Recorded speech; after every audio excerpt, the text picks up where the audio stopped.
Hey guys, tonight we're stepping into a world so glamorous, so decadent, so utterly fragrant that you'll want to hold your breath and maybe your nose. We're talking about the actual historical hygiene practices of Victorian royals, the people with palaces, crowns, and at least 3 names apiece, all united by one astonishing fact: they smelled like a public bus in July. So before you get cozy, do me a solid and like the video, subscribe, and leave a comment telling me where you're listening from and what time it is for you. Now, dim the lights, turn on a fan for that soothing white noise, and sink into your mattress, hopefully one that doesn't have horsehair, straw, or a suspicious royal footman hiding inside. But let's pause for a second. Did Queen Victoria ever scrub her own armpits? How often did a prince actually change his underwear? Were royal bathtubs just for show, or were they secretly used to age cheese? How did royal hairdressers survive the clouds of grease and pomade? Was there such a thing as royal halitosis? And if so, did people just pass out politely? Did royal children get lice? Or did they just blame it on the servants? Tonight, these are the life or death questions that we'll answer for you. Because you, my friend, have just woken up in Buckingham Palace in the year 1851, the Great Exhibition is going on, Prince Albert is still alive, and everyone is terrified of catching a cold. So naturally, nobody dares open a window. You are about to discover why history smells a whole lot worse than you ever imagined. May God and your nostrils have mercy. You'd think with all that money, royals would bathe daily. But in the Victorian era, cleanliness was next to, well, not much at all. The fear of catching a chill ran so deep that even the Queen herself considered a warm bath a risky game of, do I want to die of pneumonia, or just stay itchy? Let's set the scene. You're a Victorian royal, marbled halls, velvet carpets, and a retinue of servants at your beck and call. You have at least 7 bathtubs in your house, each one a masterpiece, probably imported from France, and every single one is used about as often as your modern treadmill after January. The main reason? The medical science of the day firmly believed that water, especially hot water, could unlock the door to death itself. Doctors warned that bathing opened the pores, which in the 1800s was a lot like opening Pandora's box, only with more phlegm and less hope. The prevailing wisdom was that once your skin was wet, any passing draft, errant chill, or mildly judgmental breeze could sneak right into your bloodstream, set up camp, and hand you a one-way ticket to the family crypt. So most royals developed an impressive level of grit, literally. Instead of regular baths, you mastered the royal spot wash. This was a highly technical maneuver involving a servant, a porcelain bowl, and just enough water to dab at your face, your hands, and possibly, if you were feeling rebellious, the area behind your ears. Legs, armpits, and anything south of the equator? Better luck next coronation. As you glide through your morning routine in a palace filled with priceless art, the most dangerous thing you encounter isn't a political rival or a suspiciously enthusiastic corgi. It's the notion of full-body immersion. On the rare occasion when you do attempt a bath, it's an event. Servants must heat dozens of buckets over open fires, hauling scalding water up grand staircases, past 3 priceless Ming vases and a footman who's considering a career change. By the time the tub is finally full, the water is lukewarm, the steam has fogged up every window in the West Wing, and you're already shivering at the mere thought of catching the Victorian flu. There's a reason why Queen Victoria herself kept records of every bath she took. Each entry in her diary reads like the captain's log from a particularly perilous sea voyage. Bathed today. Survived. Will not repeat soon. And you can't blame her. The aftermath of a bath wasn't relief. It was a mad dash into woolen undergarments and an immediate retreat under 3 layers of blankets, as if hiding from the spectre of pneumonia itself. But the best part? You still had to act dignified. After a rare bath, you're supposed to host a reception, pose for a portrait, and generally look like the sort of person who didn't just risk their life for the promise of clean ankles. All the while, The scent of rosewater and lavender soap battles valiantly against the underlying aroma of 3-week-old court attire. For the truly daring, there were cold baths. The Victorians were obsessed with the supposed health benefits of an icy plunge, ideally before breakfast. But the only thing you really gained was a sharp understanding of why your ancestors invented central heating. Imagine standing in a freezing marble tub, your royal knees knocking together, and your maid weeping softly into her apron because the doctor has prescribed invigoration by suffering. So next time you hesitate before a shower, remember, the real royal flex wasn't bathing at all. It was surviving the day, keeping up appearances, and mastering the delicate art of smelling like you might have considered a bath at some point this decade. In Victorian England, cleanliness was a luxury, but bravely refusing to bathe? That, my friend, was tradition. And you, the royal, wore it with pride, along with several invisible but deeply loyal layers of grime. Hair was a statement in the Victorian court. Big, shiny, and thoroughly marinated in oils, waxes, and questionable concoctions. If you ever wondered what it would smell like to hug a Christmas candle, now's your chance. Let's be honest, as a Victorian royal, your hair is more than hair. It's a feat of civil engineering. Before you even leave your chamber, there's an entire team of maids, valets, and professional hair artists waiting to attack your head like a military campaign. First, the hair must be brushed. But don't get the wrong idea. This isn't the gentle post-shower detangling you know. This is vigorous, repetitive, borderline violent brushing with boar bristle brushes, each stroke releasing a cloud of ancient pomade dust, mysterious crumbs, and possibly the ghost of last Tuesday's breakfast roll. Once the snarls are subdued, it's time for the ritual anointing. Victorian hair products are not for the faint of heart. Your personal blend includes castor oil, good for shine, bear grease, great for body, and a whisper of lavender to distract people from the fact that you smell like a haunted apothecary. If you're a gentleman, you get the special treatment.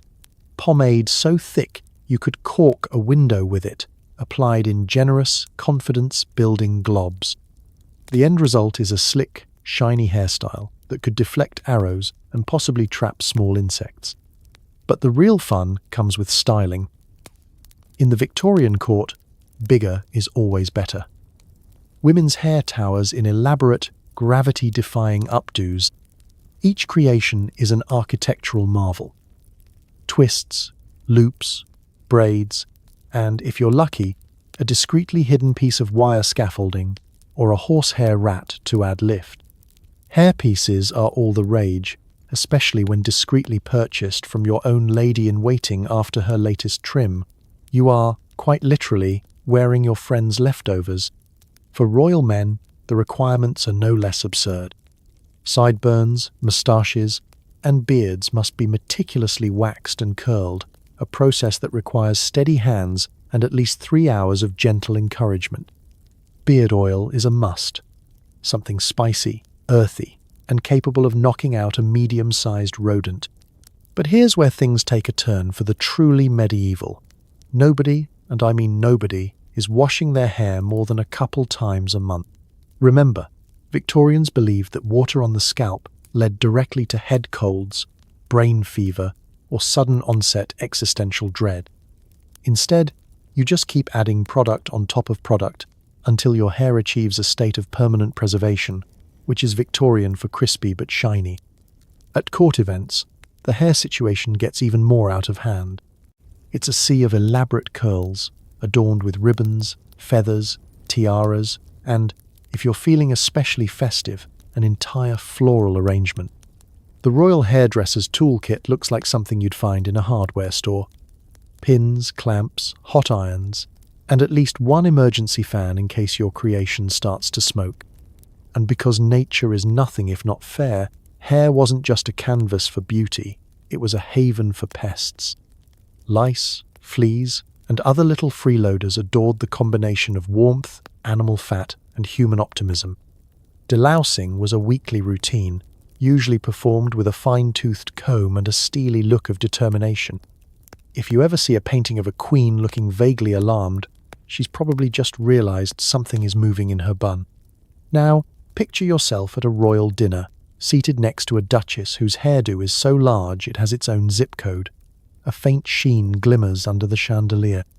The air is thick with a blend of lavender, lemon, and old bacon. Someone leans too close to the candelabra, and suddenly, there's a very real risk of the world's most expensive torch. But no one panics. This is the Victorian era. You simply nod, dab your brow with a perfumed handkerchief, and pray the fire brigade is nearby. So the next time you curse your own bad hair day, remember, in Victorian royal life, every day is a masterpiece of grease, grit, and questionable chemistry. And you, with your candle-scented crown, are ready for whatever history throws at your head. Before germ theory made its way to the throne, hand washing was seen as something for anxious Frenchmen and surgeons, not for kings and queens. Royals would go from stroking their pet poodle to slicing roast beef. No rinse, no guilt. In fact, as a Victorian royal, you probably consider soap something that belongs on the mantelpiece, a decorative object reserved for gifting to visiting dignitaries you'd rather never see again. Your bathroom, of course, is an architectural marvel, a palace within a palace, but the fine soaps are mostly for show, sculpted into the shapes of swans, fruit, or the family crest, left untouched except by the cleaning staff who dust them lovingly each morning. Let's set the scene. You're sitting at a lavish banquet, surrounded by enough cutlery to equip a small militia, with a glass of sherry in one hand and a friendly corgi licking your other. There are at least 5 servants nearby, and not a single one is there to suggest you wash up. Between courses, you absent-mindedly scratch your scalp, adjust your jeweled hairpin, or give your nose a contemplative pinch. If someone asks, "Shall we wash our hands before dinner?" the entire table falls silent, as if someone just announced they're from the future and brought their own antibacterial wipes. Hand washing, for the Victorian elite, was considered both unnecessary and, in some circles, outright suspicious. Why would anyone voluntarily dip their hands in water before a meal, unless they were hiding something? Besides, if God had intended for hands to be clean, surely he would have created them less convenient for bread and butter. Soap itself was in an awkward transitional period. Yes, soap existed, and had for centuries, but the fancy, perfumed varieties were wildly expensive, and mostly for special occasions.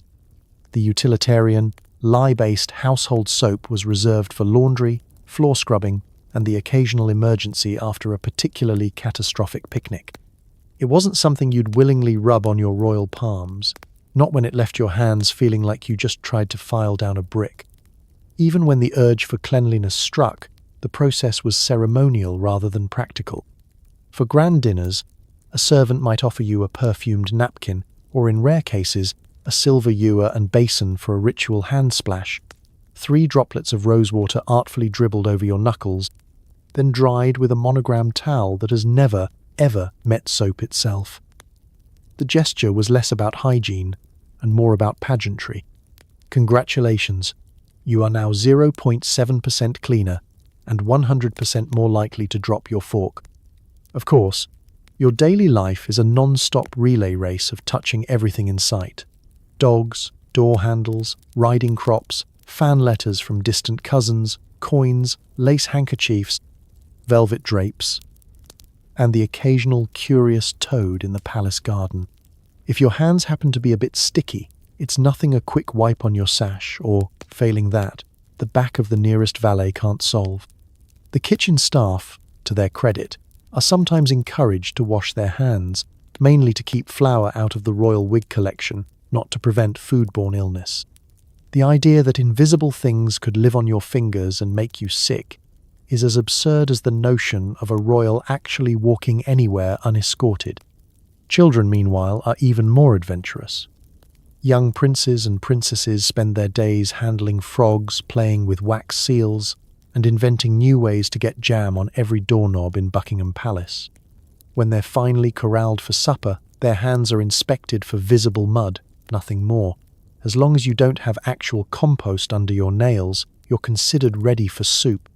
So as you settle into your velvet-cushioned seat, delicately tearing into your roast chicken with the same hands that petted every animal in the royal menagerie, remember, in the Victorian court, cleanliness was next to showiness. Germs were invisible, etiquette was everything, and a little grime was just proof of a life well lived. You, the royal, are not just above the law, you're above hand soap. Sleep easy, knowing your ancestors survived it, greasy fingers and all. If you can't clean it, perfume it. The Victorians loved to douse themselves in floral colognes, so potent they could clear a room or kill a moth at 20 paces. Ode to desperation coming to a palace near you. As a Victorian royal, you don't just wear perfume, you weaponize it. Stepping into your dressing room in the morning is less about choosing a scent and more about arming yourself for the olfactory battlefield that is 19th century high society. Forget showers and deodorant. You're living in a time when the average person bathes less often than a modern houseplant. Your options are simple. Embrace your natural musk, or drown it under a tidal wave of rose, lavender, and something labelled essence of civet, which, alarmingly, is exactly what it sounds like. The daily ritual begins with a lavish wooden vanity covered in crystal bottles, each one promising to transform last night's feast of boiled mutton and sherry into the delicate aroma of English meadow, which, fun fact, is mostly just alcohol, old herbs, and a hope that no one gets too close. There's a decanter of lavender water for your hair, an atomizer of orange blossom for your wrists, and a tiny glass vial for behind the ears. A few drops here, a generous splash there, and suddenly you're more flammable than half the palace drapes. Perfume is not just personal, it's architectural. Royal ballrooms are notorious for their scent clouds. Guests arrive in a swirl of competing fragrances, a perfumed haze that clings to every brocade curtain and marble bust for weeks. Dancers whirl through floral fog banks, while diplomats try to negotiate trade agreements over the relentless undertone of ambergris. That's whale vomit. For those keeping score at home, an ingredient considered so chic you might as well rub your wrists on the nearest sea monster. Why all the fuss? Because for the Victorians, a whiff of unmasked body odour was a sign of moral decay, bad breeding, or, heaven forbid, being French. The solution wasn't to clean more, but to add extra layers of scent, like wallpapering over a suspicious stain. Royals kept perfumed sachets tucked in their pockets, bouquets called nosegays up their sleeves, and sometimes even scattered dried flowers across their carpets, creating the world's first scented air fresheners. At state dinners, it's an all-out arms race. The Queen prefers a subtle violet water, but the Russian ambassador is partial to musk of the Tsars, a fragrance so strong it once caused a diplomatic incident when a footman fainted at the dessert course. Royal children, not to be left behind, are spritzed with cologne until they smell like a fruit salad on holiday. If a member of the household passes by and you can't immediately identify them by scent, you're either losing your sense of smell or they've committed the unthinkable act of bathing. Perfume isn't limited to people either. The palace itself is part of the olfactory arms race. Curtains, upholstery, even the family dog get the occasional spritz. Royal letters and invitations are pressed with scented wax. If you've ever wondered what it would be like to open your mail and immediately develop hay fever, Victorian England has you covered. Of course, all this perfuming is not without risk. Fragrances are made from everything from distilled rose petals to whale intestines, and if your skin is feeling extra dramatic, you might break out in a rash worthy of a smallpox quarantine. But you persevere, because a rash is temporary. A reputation for smelling like the help is forever. So, as you float through the palace corridors leaving a trail of eau de Victorian excess, remember, in your world, it's not about what lies beneath. It's about what you can cover up, how many people you can out-scent, and whether you'll ever open a window again. You are not just royal. You are the living, breathing, perfumed solution to history's most fragrant problem. Sleep well, knowing your scent will linger long after you've drifted off. Changing royal bedsheets was a rare and elaborate ritual. Some sets were washed only a handful of times per year, which meant falling asleep was like rolling the dice in the world's fanciest flea market. Imagine this. You're a Victorian royal, tucked into a grand four-poster bed the size of a modern studio apartment. Your canopy is embroidered, your headboard is gilded, and the linen bill alone could bankrupt a small nation. But beneath all that splendor lies a reality as lumpy as a mattress stuffed with leftover goose feathers. Those beautiful sheets you're snuggling into, they haven't been laundered since the last solar eclipse. You see, in the royal household, laundry is less a weekly task and more a sacred pageant. The Queen's bed linens are not changed on a whim. There's a protocol, a pecking order, and a handwritten ledger. Servants must coordinate, strategize, and possibly consult an astrologer before attempting the sacred swap. First, the master of linens must submit a request. Next, a squadron of maids descends, armed with baskets, lavender sachets, and the haunted look of people who know exactly what they're up against. The actual washing process is its own drama. There's no washing machine, just endless basins, boiling cauldrons, and enough lye soap to strip the finish off a palace door. It's a group project, scrubbing, wringing, and beating the sheets until their original colour is only a fond memory. Each royal bedsheet is a heavyweight champion, requiring 2 servants just to wrangle it through a window for drying. If you're lucky, it will see fresh air once or twice per season. If not, congratulations, you're sleeping in history's most intimate time capsule. Of course, in between washings, all sorts of adventures occur. Each night, as you slip into bed, you're never sure what you'll find. Maybe a faint whiff of lavender, maybe a cloud of lingering perfume, or maybe just the ghost of last month's midnight snack. On humid summer nights, the sheets have their own climate, somewhere between greenhouse and mushroom farm. In winter, the fabric stiffens into a sort of royal tortilla, crisp at the edges, with mysterious cold patches that defy scientific explanation. The staff has tricks, of course. Between major launderings, they freshen up the bedding with a quick airing, flapping the sheets out a palace window and hoping a stiff breeze does what 24 footmen and half a lemon cannot.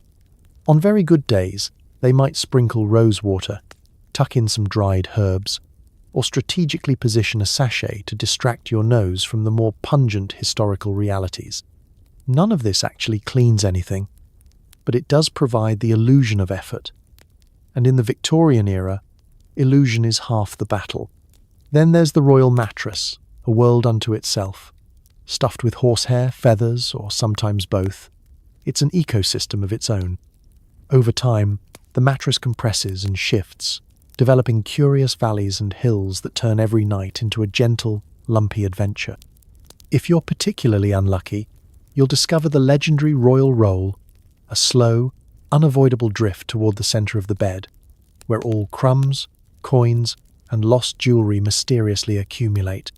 Let's not forget the pillowcases, which are changed even less frequently than the sheets. Every royal has their own method for extending the lifespan of a pillow. Some rotate them like fine cheeses, others simply add a decorative cover and hope for the best. The result is a unique aroma, equal parts tradition, ancestry, and maybe a hint of last week's hair oil. Despite it all, there is something oddly comforting about the royal bed linen lottery. Every night is a gamble. Will you wake up refreshed, or with a faint imprint of the family crest pressed into your cheek? In the Victorian palace, you learn to sleep with one eye closed and your sense of smell bravely switched off. Because here, beneath the velvet and gold, true nobility means sleeping through anything, even the sheets. So, as you drift off tonight, remember, no 5-star hotel can match the sheer historical drama of a Victorian royal bed. You're not just resting, you're surviving, one unwashed pillow at a time. The royal bathroom, grand, marble-clad, and haunted by smells that even gold-plated chamber pots couldn't contain. The flush toilet existed, but nobody quite trusted it not to explode or summon a ghost. Let's begin your evening routine. You, a Victorian royal, are surrounded by the best of everything. Tapestries, gilded furniture, and a bathroom suite so large it could house an entire family of peacocks. And yet, when nature calls, you're faced with a choice that would terrify even the bravest aristocrat. Will it be the grand water closet with its mysterious noises and questionable engineering, or the classic chamber pot, an object of both necessity and nightmares? The water closet was the height of modernity, introduced to the palace with all the cautious optimism Victorians reserved for trains, telegraphs, and men wearing mustaches wider than their faces. It had porcelain bowls, brass levers, and an instruction manual longer than most novels. Unfortunately, it was also the world's first high-risk plumbing system. Pipes creaked, gurgled, and shuddered like a haunted ship at sea. Sometimes, after a hearty dinner and a hopeful flush, the toilet would rebel, spewing, bubbling, or sending up a noise that made you sincerely question your life choices. Was it the sound of progress, or an ancient curse escaping from the bowels of the palace? No one could say for sure. Those who didn't trust the newfangled flush system stuck with tradition, the chamber pot. Every royal bedroom had one, carefully concealed under the bed, disguised as an ornate vase, or perched proudly in a velvet-lined commode. Chamber pots came in all shapes and sizes, some with lids, some with handles, and some with decorative scenes painted inside, just to make the experience that much weirder. Using one required the stealth of a ninja and the aim of a champion archer. Heaven help you if you missed, because the palace carpets cost more than your average country estate. Every morning, a parade of servants would make the rounds, gathering chamber pots for emptying, carrying them with the solemnity of ancient relics and the resignation of people who'd really rather be doing anything else. The corridors filled with the unmistakable bouquet of royal humanity. For the unlucky footman at the back of the line, the experience was less Downton Abbey and more smelly relay race. But even the grandest palace needed a solution for mass gatherings. Enter the royal privy, a communal affair hidden behind a screen, sometimes outdoors, sometimes in an interior alcove with little more than a draught and a hope for privacy. The privy seat was carved from the finest wood, oak, walnut, occasionally ivory if you were feeling extra, and polished to a high sheen by generations of royal behinds. There was a pecking order, naturally. The king's seat was largest and most comfortable. The queen's had extra padding, and anyone else just had to wait in line and pray the previous occupant had decent aim. Despite the marble floors and gold faucets, there was no escaping the realities of Victorian plumbing. Drains clogged, water tanks leaked, and the entire palace was occasionally haunted by the ghost in the pipes, a persistent, sulphurous presence that neither prayer nor perfume could quite banish.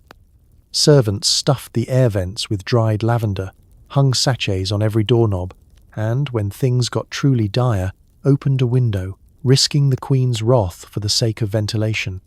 And then there were the dangers. Flush toilets sometimes backfired spectacularly, spraying their contents across the floor and, if you were truly unlucky, up onto your finest nightgown. Tales abounded of nobles trapped in the loo, calling for help as the plumbing shrieked and rattled. Children, naturally, found the whole setup fascinating and spent hours dropping toys, buttons, and occasionally the family cat into the royal pipes, ensuring that no system remained unblocked for long. So tonight, as you settle into your palace chamber and contemplate your options, remember, for all the luxury, a royal bathroom was still a gamble. Whether you braved the haunted flush or the bedazzled chamber pot, you were always one wrong move away from disaster. Modern plumbing may not be glamorous, but it's the reason you can sleep easy. No ghosts, no gold-plated surprises, and absolutely no chamber pots lurking under the bed. Washing undergarments? Not this month. Not this season. If you were lucky, you got fresh drawers for Christmas. If not, well, that's what perfumed sachets are for. Let's set the scene. It's a crisp morning in Buckingham Palace, and you, royalty, naturally, are getting dressed for another day of waving regally and pretending not to notice the orchestra of itches beneath your finely tailored clothing. Your dresser, A seasoned professional who has seen things no one should see stands ready with a cleanish shirt, a cravat, stockings, and then the undergarments. These are not the silky, luxurious affairs you might imagine. We're talking about sturdy linen or, for the truly fancy, a cotton blend that's seen enough royal action to qualify for a peerage of its own. Now, the Victorian attitude toward underwear was simple. Out of sight, out of mind. If you couldn't see it and you didn't talk about it, it couldn't possibly be a problem. Washing these garments was, in theory, encouraged. In practice, it was an ordeal best avoided until the situation reached critical mass. Each royal household maintained a careful stockpile of undergarments, but that didn't mean anyone was racing to the laundry room at the first sign of, let's call it, fragrant distress. The process of laundering underthings was a production worthy of the Royal Shakespeare Company. It began with the sorting of clean enough versus absolutely must be burned. Only the latter category made it into the wash, and even then, the servants approached the task with a grim sense of duty. The rest were freshened up with a good airing, a brisk shake, and the liberal application of dried herbs or perfumed sachets, lavender and rose petals, the ancient world's Febreze. On high holy days, Christmas, Easter, or the occasional unexpected royal visit from a French cousin, one might be granted a new set of undergarments. This was the equivalent of winning the Victorian lottery. Brand new drawers, pristine, crisp, and so white, you almost didn't want to put them on. Almost. You'd still put them on immediately, and then try to make them last as long as humanly possible. The catch, of course, was that you now had one more pair to avoid washing until next year. For royal ladies, the challenge was even greater. Petticoats, chemises, drawers with more buttons than a military jacket, all of them layered, none of them eager to see a wash tub. Changing one's undergarments required undressing to the point of near scandal, which meant the whole process was postponed until every last scrap of dignity and personal comfort had been stretched to its limits. Even Queen Victoria, famed for her devotion to propriety, was not immune to the undergarment gamble. Court rumour had it she could make a pair of bloomers last longer than most royal engagements. The irony, of course, is that all this was happening in palaces with armies of servants, copper bathtubs the size of a Mini Cooper, and enough water on tap to float the royal yacht. But water and soap were seen as tools for occasional, not habitual, cleansing. Frequent washing was believed to wear out fabrics and, more worryingly, to invite illness by exposing one's delicate constitution to the dangers of dampness and drafts. Better to stay safe and let your linens age gracefully. Perhaps develop a nice historical patina. Social events, meanwhile, were a festival of discreet self-checks. You'd see lords and ladies subtly fidgeting, readjusting, and occasionally sidestepping any invitation to dance too energetically. Keeping one's distance wasn't just about etiquette, it was about air circulation. And if someone fainted at a royal gathering, it was politely blamed on the heat. Never the collective aroma of a room full of overripe bloomers. So as you snuggle down tonight in your own freshly laundered pajamas, take a moment to feel genuinely grateful. Modern laundry is a miracle. Victorian underwear was a test of patience, endurance, and sheer olfactory courage. You, dear listener, are a survivor, if only in spirit, of the great undergarment gamble. Sleep well, knowing you'll never have to wait for Christmas just to change your socks. Lice didn't care about bloodlines. Even princesses were scratching beneath their diamond headbands, with the royal hairdresser wielding more vinegar than a chip shop. Welcome to the not-so-secret society of royal pests, where every head in the palace is a potential playground, and every tiara doubles as luxury real estate for creatures with more legs than manners. It's morning in Buckingham Palace, and your lady-in-waiting is standing by with a brush, a bottle of vinegar, and the resigned determination of someone who's read the footnotes in the Book of Royal Disasters. Your hair, elaborately sculpted and lacquered, hides a world of intrigue, and not the political kind. In the grand Victorian tradition, you are expected to look immaculate at all times. Your hair is curled, pinned, and decorated with a small fortune in gemstones. But underneath it all, life, tiny, persistent life, is thriving. Forget the assumption that wealth buys immunity. The palace might boast marbled halls and gold leaf ceilings, but none of that stops a determined louse. In fact, the combination of crowded households, rare bathing, and weekly wig powdering creates an absolute utopia for any insect with ambition. The daily battle against lice and fleas is as much a part of royal life as attending balls or signing official documents. Each morning the hairdresser arrives, armed with the holy trinity of pest warfare: a fine-toothed comb, a mysterious herbal tonic, and enough vinegar to pickle an ox. The session is equal parts beauty routine and pest control. You sit rigid as the comb drags through your hair with the force of 1,000 tiny betrayals, your head prickling and your dignity wilting. The smell of vinegar fills the room, mingling with lavender oil and royal regret. If you're lucky, you'll escape with a few red marks and a slightly bruised ego. If not, the hairdresser may resort to desperate measures: headscarves, ointments, or, in extreme cases, trimming your precious locks. For men, the situation is just as dire. Beards and mustaches, so beloved by Victorian fashion, are basically 5-star hotels for fleas. A nobleman might spend an afternoon at Parliament fiercely debating the fate of the empire, only to spend the evening locked in mortal combat with an uninvited guest in his sideburns. The palace staff is in on the fight too. Servants rotate bedding, brush upholstery, and sweep carpets daily, all while quietly cursing the royal pets who contribute a steady supply of new recruits. Even the family dogs, with their silk ribbons and gold collars, are regulars at the vinegar spa. You can always tell when the flea situation has reached critical mass. There's a sudden uptick in servants airing the rugs, code for beating the life out of anything that moves. And everyone is just a little more twitchy than usual. Of course, the humiliation of pests is handled with a stiff upper lip. No one dares mention lice in polite company. Instead, you'll hear hints: "Her Highness seems a touch restless today," or "the prince has been favouring his left ear." If the scratching becomes impossible to ignore, the official line is that someone's suffering from nerves or perhaps an unfortunate sensitivity to powdered wigs. But make no mistake, at the heart of every polite royal dinner, at least one guest is praying the candlelight doesn't reveal a single suspicious movement beneath their crown. At court gatherings, the dance of subtle itching is everywhere: a discreet scratch here, a gentle pat there, and a desperate hope that no one is watching too closely. Hairpins double as emergency combs, and scented handkerchiefs serve as cover for both sniffles and surreptitious dabs of vinegar. Still, through it all, the show must go on. Jewels are polished, sashes straightened, and royal brows remain furrowed for reasons nobody dares to explain. The battle against pests is unwinnable but eternal, a quiet communal struggle shared by noble and servant alike.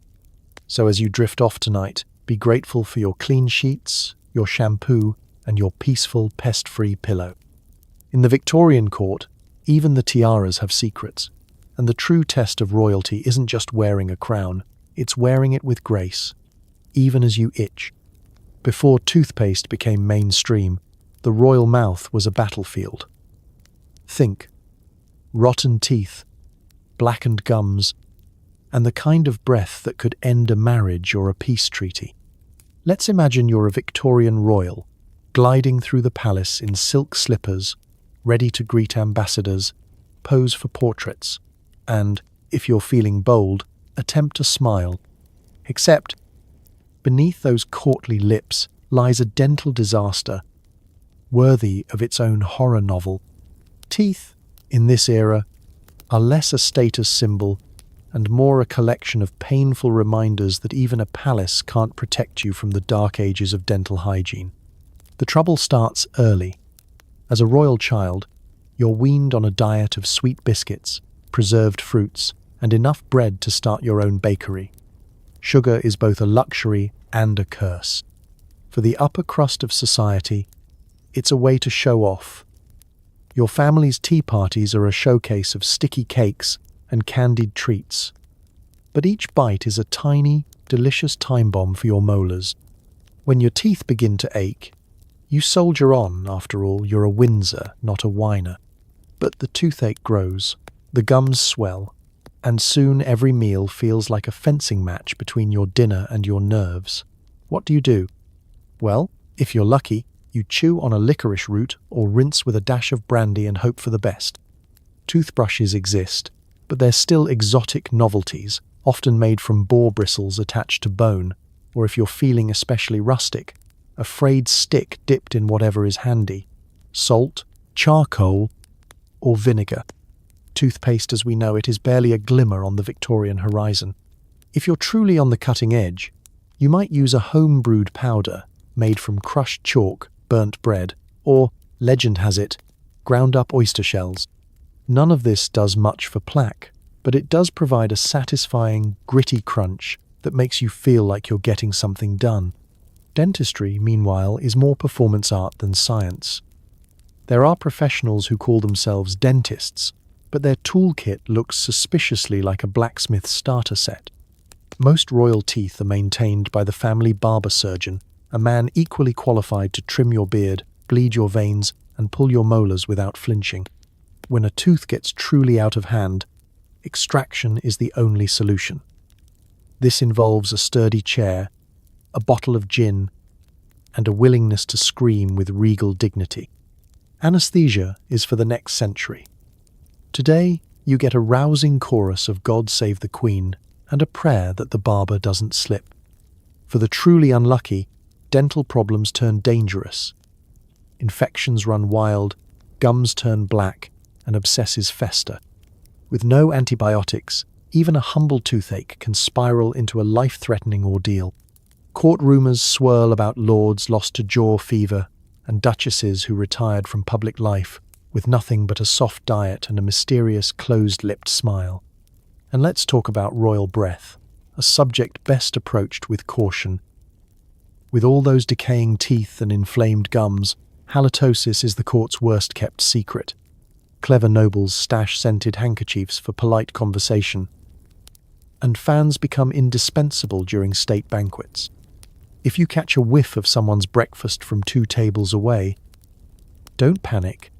That's just the Duke of Gloucester. And yes, he did eat pickled onions before dessert. Despite all this, you still have to appear dignified. Portraits show tight-lipped grins, banquets feature soups and custards, and love letters contain florid odes to rosy lips, but never, ever to pearly whites. If someone does manage to keep a full set of teeth into adulthood, they're treated with awe and suspicion. After all, in the court of Victorian England, the true badge of nobility is not how white your smile is, but how bravely you endure the suffering behind it. So as you yawn, stretch, and brush your own teeth tonight, spare a thought for the royals of old. They survived history's most gruesome dental era, with grim resolve, bad breath, and the eternal hope that nobody leaned in too close. Mouthwash? Sometimes. Brushing? Rarely. Chewing on sticks and rinsing with brandy was about as good as it got. Kiss the Queen if you dare. Let's set the royal scene. It's a brisk Victorian morning in Buckingham Palace, and you awake in your cavernous bed, still tangled in sheets that remember Queen Anne's reign.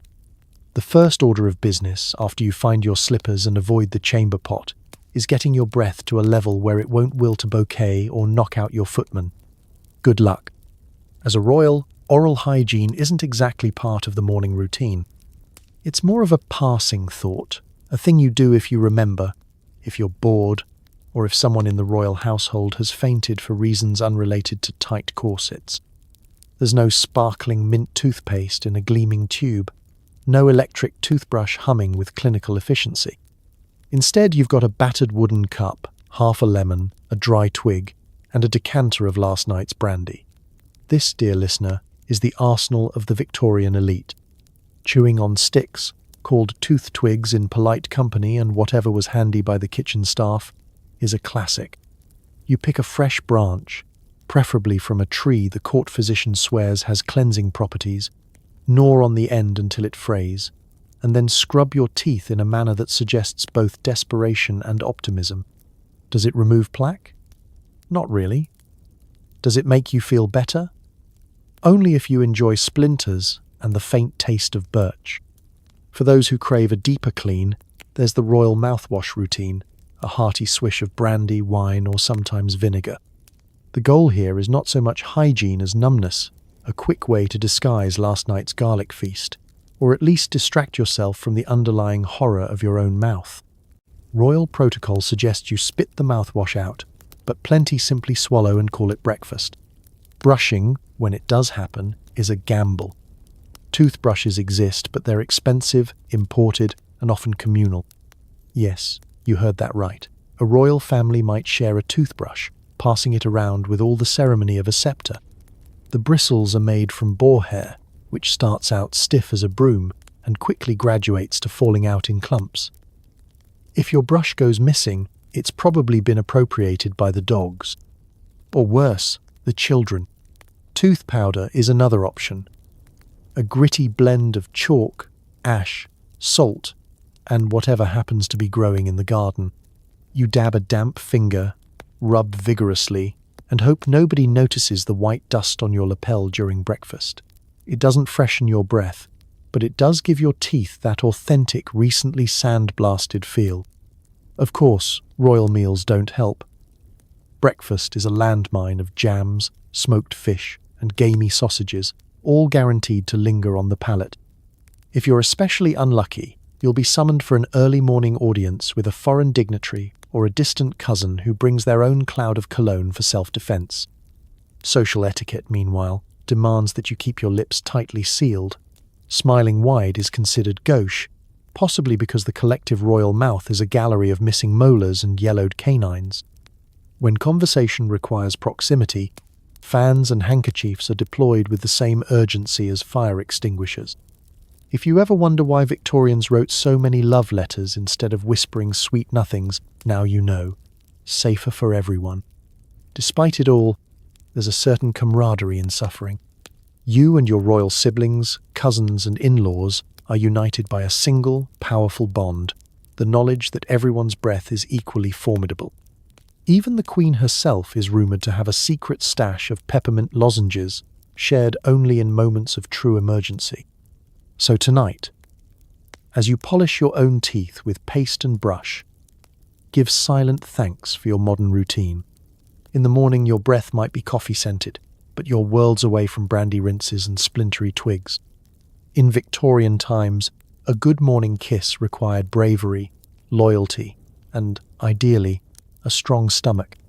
Occasionally, a royal would try a public bathhouse just for the novelty. What followed was an epic story of confusion, scandal, and awkward encounters with commoners and their germs. Let's set the scene. You, an adventurous Victorian royal, have grown tired of the same gilded bathtub, the same perfumed basin, and the endless parade of servants pretending not to notice your reluctance to actually get wet. In a fit of reckless curiosity, you declare, "Today I shall experience the joys of the public bathhouse, just like a commoner." The footmen exchange worried glances. The lady's maid faints. The butler quietly updates his will. It all starts with your arrival, shrouded in the thickest, most inconspicuous cloak money can buy. Because nothing says incognito like a diamond-encrusted pocket watch and 3 footmen in tow. The public bathhouse itself is a temple of steam, sweat, and social democracy. Everyone, bakers, cobblers, mysterious figures from down the alley, mingles together in varying states of undress, discussing politics, last week's weather, and who brought the least amount of soap.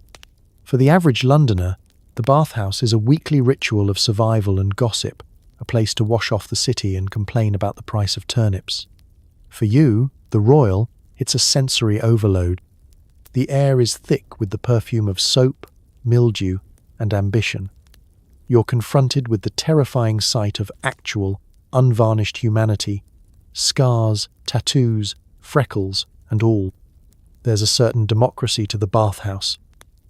Everyone is equally pink, pruny, and slightly embarrassed. As you undress, carefully folding your monogrammed linen, You realize that your presence is both highly suspicious and, thanks to that royal birthmark, impossible to hide.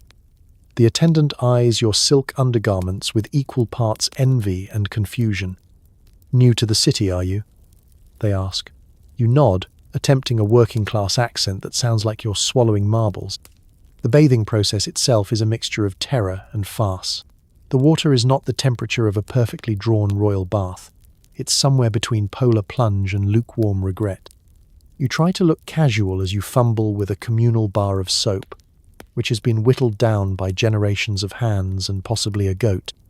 There are no scented candles, no gentle background harp, just the slap and echo of sponges on skin, and the unmistakable sound of someone vigorously flossing with a bit of twine.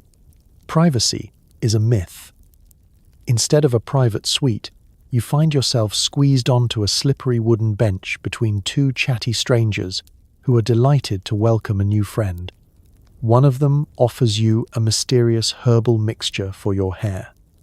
The other loudly speculates about your lineage and why you seem so polished. Every attempt at blending in is foiled by your inability to answer basic questions like, "So, which factory are you working in these days?" Or, "What's your favorite kind of gruel?" There's also the very real risk of scandal. Word spreads quickly. Was that Lord So-and-so scrubbing his elbows next to the fishmonger's apprentice? By the time you leave, at least 3 local newspapers have already started sketching cartoons of the nobleman in the tub.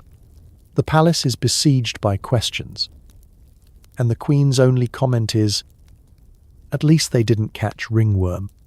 Yet, despite the awkwardness, there's a lesson buried in all the suds. For a brief moment, you, the royal, are just another shivering human, hoping the soap isn't contagious and the water is warm enough to numb your regrets. You laugh, you cringe, you gain a newfound appreciation for your own, private, questionably clean bathtub. So tonight, as you slip into your bed, maybe with a whiff of communal soap still clinging to your royal skin, remember, sometimes the truest luxury isn't privacy or perfume. It's simply not having to share a bar of soap with 12 strangers and a suspicious-looking goat. Every royal bedroom featured an elegant washstand, a jug, and a bowl, rarely used to full effect. A splash to the face, a dab to the ears, and that's it. Full body cleaning? Too ambitious. Let's set the royal scene.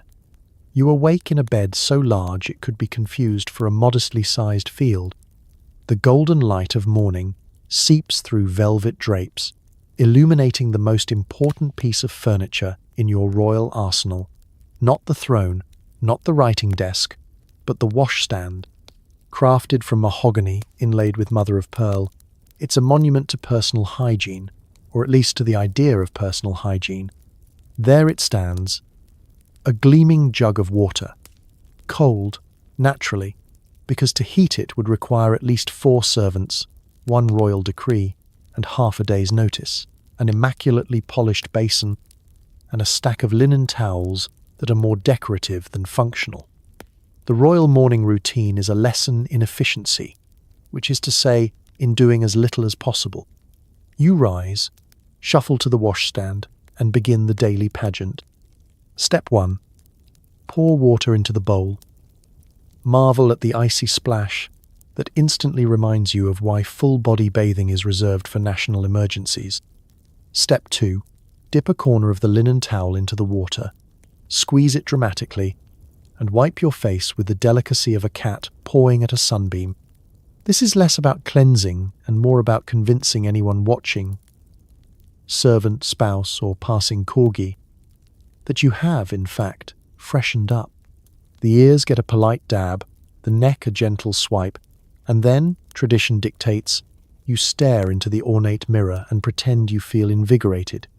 You do not. What you feel is a thin crust of sleep, a faint whiff of yesterday's perfume, and the creeping realization that your skin is both oily and suspiciously gritty. Shoulders, elbows, and anything below the collarbone are left for another time, which in Victorian terms means never. Why so little? First, water is cold, and cold is dangerous. Everyone from the palace physician to your mother-in-law agrees that too much exposure to water, especially if it's chilly, will result in chills, fevers, and a spot in the family crypt. Second, privacy is a luxury, even for royals. There's always someone hovering, a valet ready with a shirt, a maid with a towel, a footman who definitely saw more than he wanted to.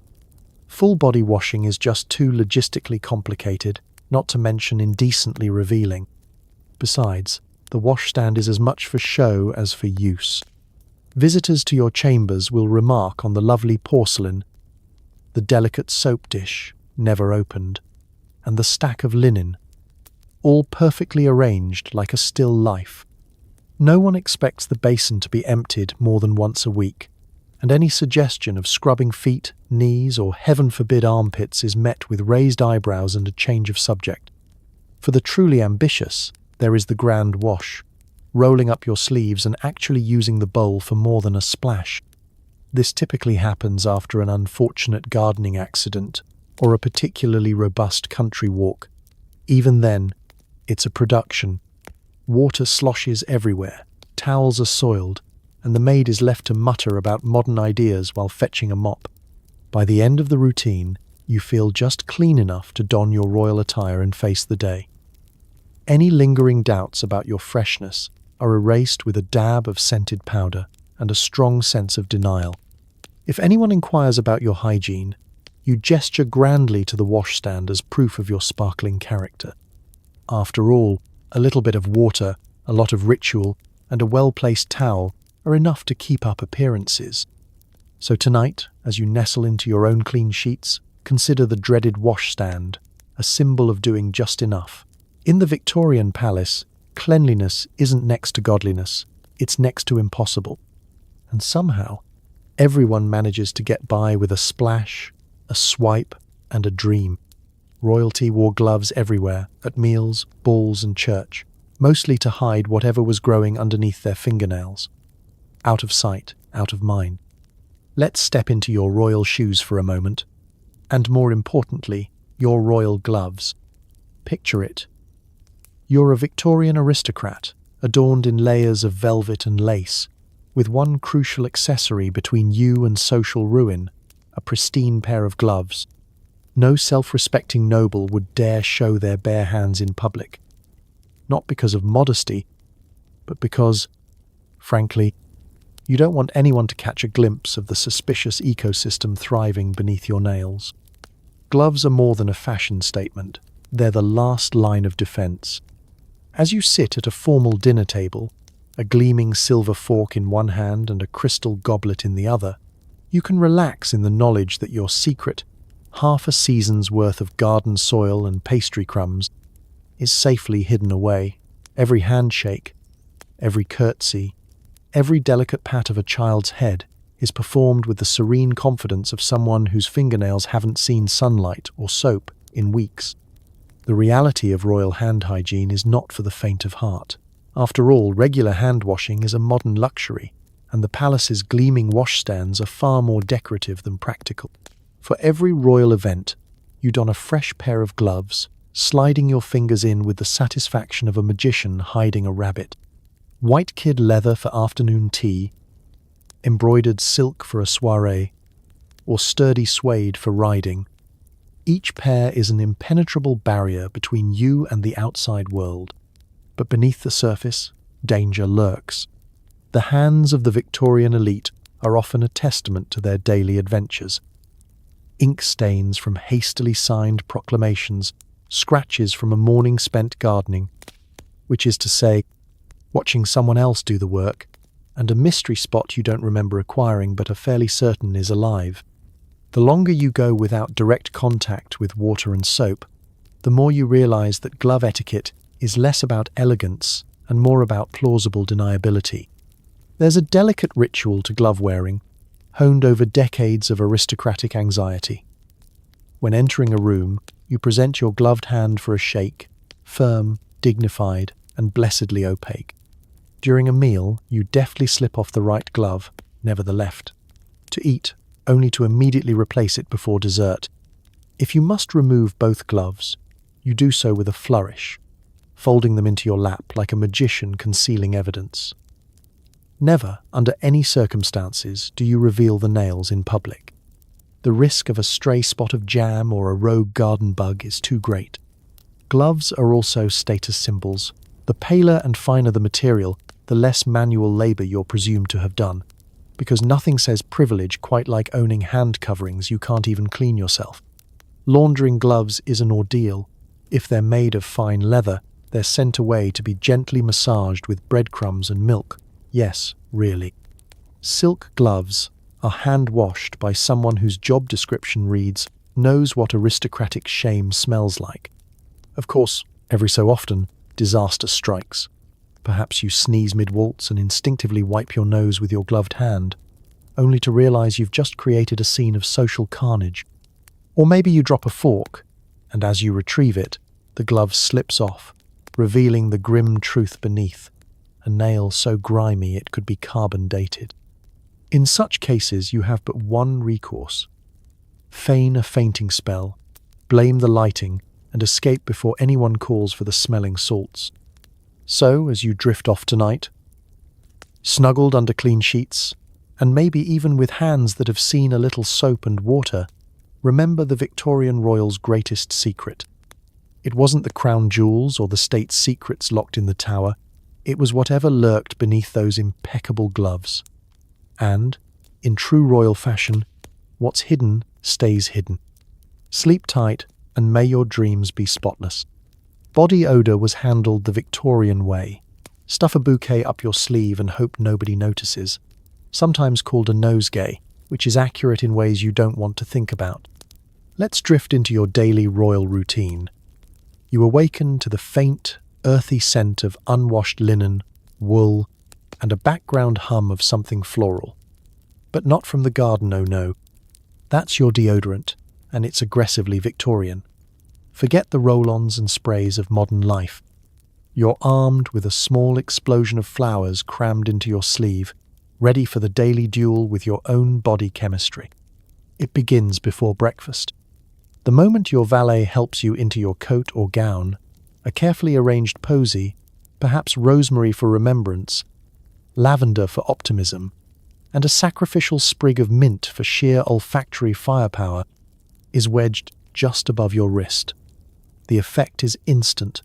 Every grand gesture, every regal wave, is accompanied by a waft of botanic bravado. The goal? Mask the distinctly human aroma of didn't bathe this week, and probably not next week either. The term nosegay is more literal than you'd like. These miniature bouquets aren't just for show. They're the last line of defense in a war against the nose. Nobility and commoners alike wielded them at social events like weapons, pressing them to their faces during balls, church services, and especially any gathering involving prolonged proximity. Think of it as an olfactory force field, a way to remind everyone you're not above nature, but you do intend to disguise it. No social event is complete without the nosegay parade. At a state banquet, the floral arrangements on the table pale in comparison to those on people's bodies.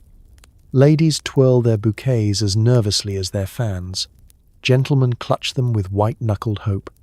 There are even etiquette books devoted to the fine art of discreet bouquet management. Rule number 1, always pretend it's for decoration, never for defense. Rule number 2, never drop it, lest you reveal your true scent to the unsuspecting masses. Of course, not all bouquets are created equal. The most successful nosegays are carefully curated to withstand the marathon of Victorian social life. Hardy herbs, citrus peels, and the occasional experimental clove anchor the mix. Some adventurous souls experiment with camphor, vinegar-soaked sponges, or even a secret stash of smelling salts, just in case the evening goes sideways. The unlucky few, however, end up with a wilted daisy and a grim sense of existential defeat by midnight. But let's be real, bouquets can only do so much. Dancing in a crowded ballroom under layers of velvet and wool is a test of any flower's endurance. By the third waltz, even the most optimistic nosegay is fighting a losing battle. Sweat wins. By supper, The room is thick with the combined efforts of lavender, rose, and something that can only be described as historically pungent. Guests get creative, dabbing cologne behind the ears, pinning extra sachets to their corsets, or, in desperate moments, quietly opening a window and hoping Queen Victoria doesn't notice. It's not just adults either. Royal children are equipped with smaller, sturdier bouquets, something to nibble on during a dull sermon or to hurl at siblings when the nursery door is closed. Even palace pets sometimes sport a floral accessory, more for the comfort of the humans than for any canine sense of dignity. So as you curl up tonight, perhaps in fresh pajamas with the clean scent of modern laundry, take a moment to appreciate your invisible, effortless deodorant. No bouquets, no desperate herb shopping, no passive-aggressive competition for the least wilted posy. In the grand scheme of things, history is full of big gestures and dramatic stories, but sometimes it's the little details, like a bunch of flowers in your sleeve, that tell the whole, sweaty truth. Rest easy, knowing your dreams will be fragrant and entirely free of secret bouquets. Victorian royals loved sending perfumed notes, possibly to disguise the fact that their hands, the paper, and the entire room smelled like old cheese. Let's step into your royal slippers for a moment and picture the scene. You're lounging in your palace study, quill in hand, sunlight glancing off a crystal inkwell. The urge strikes. Time to send a love letter, a diplomatic note, or just a firm reminder to your cousin that you're still angry about the scone incident at Christmas.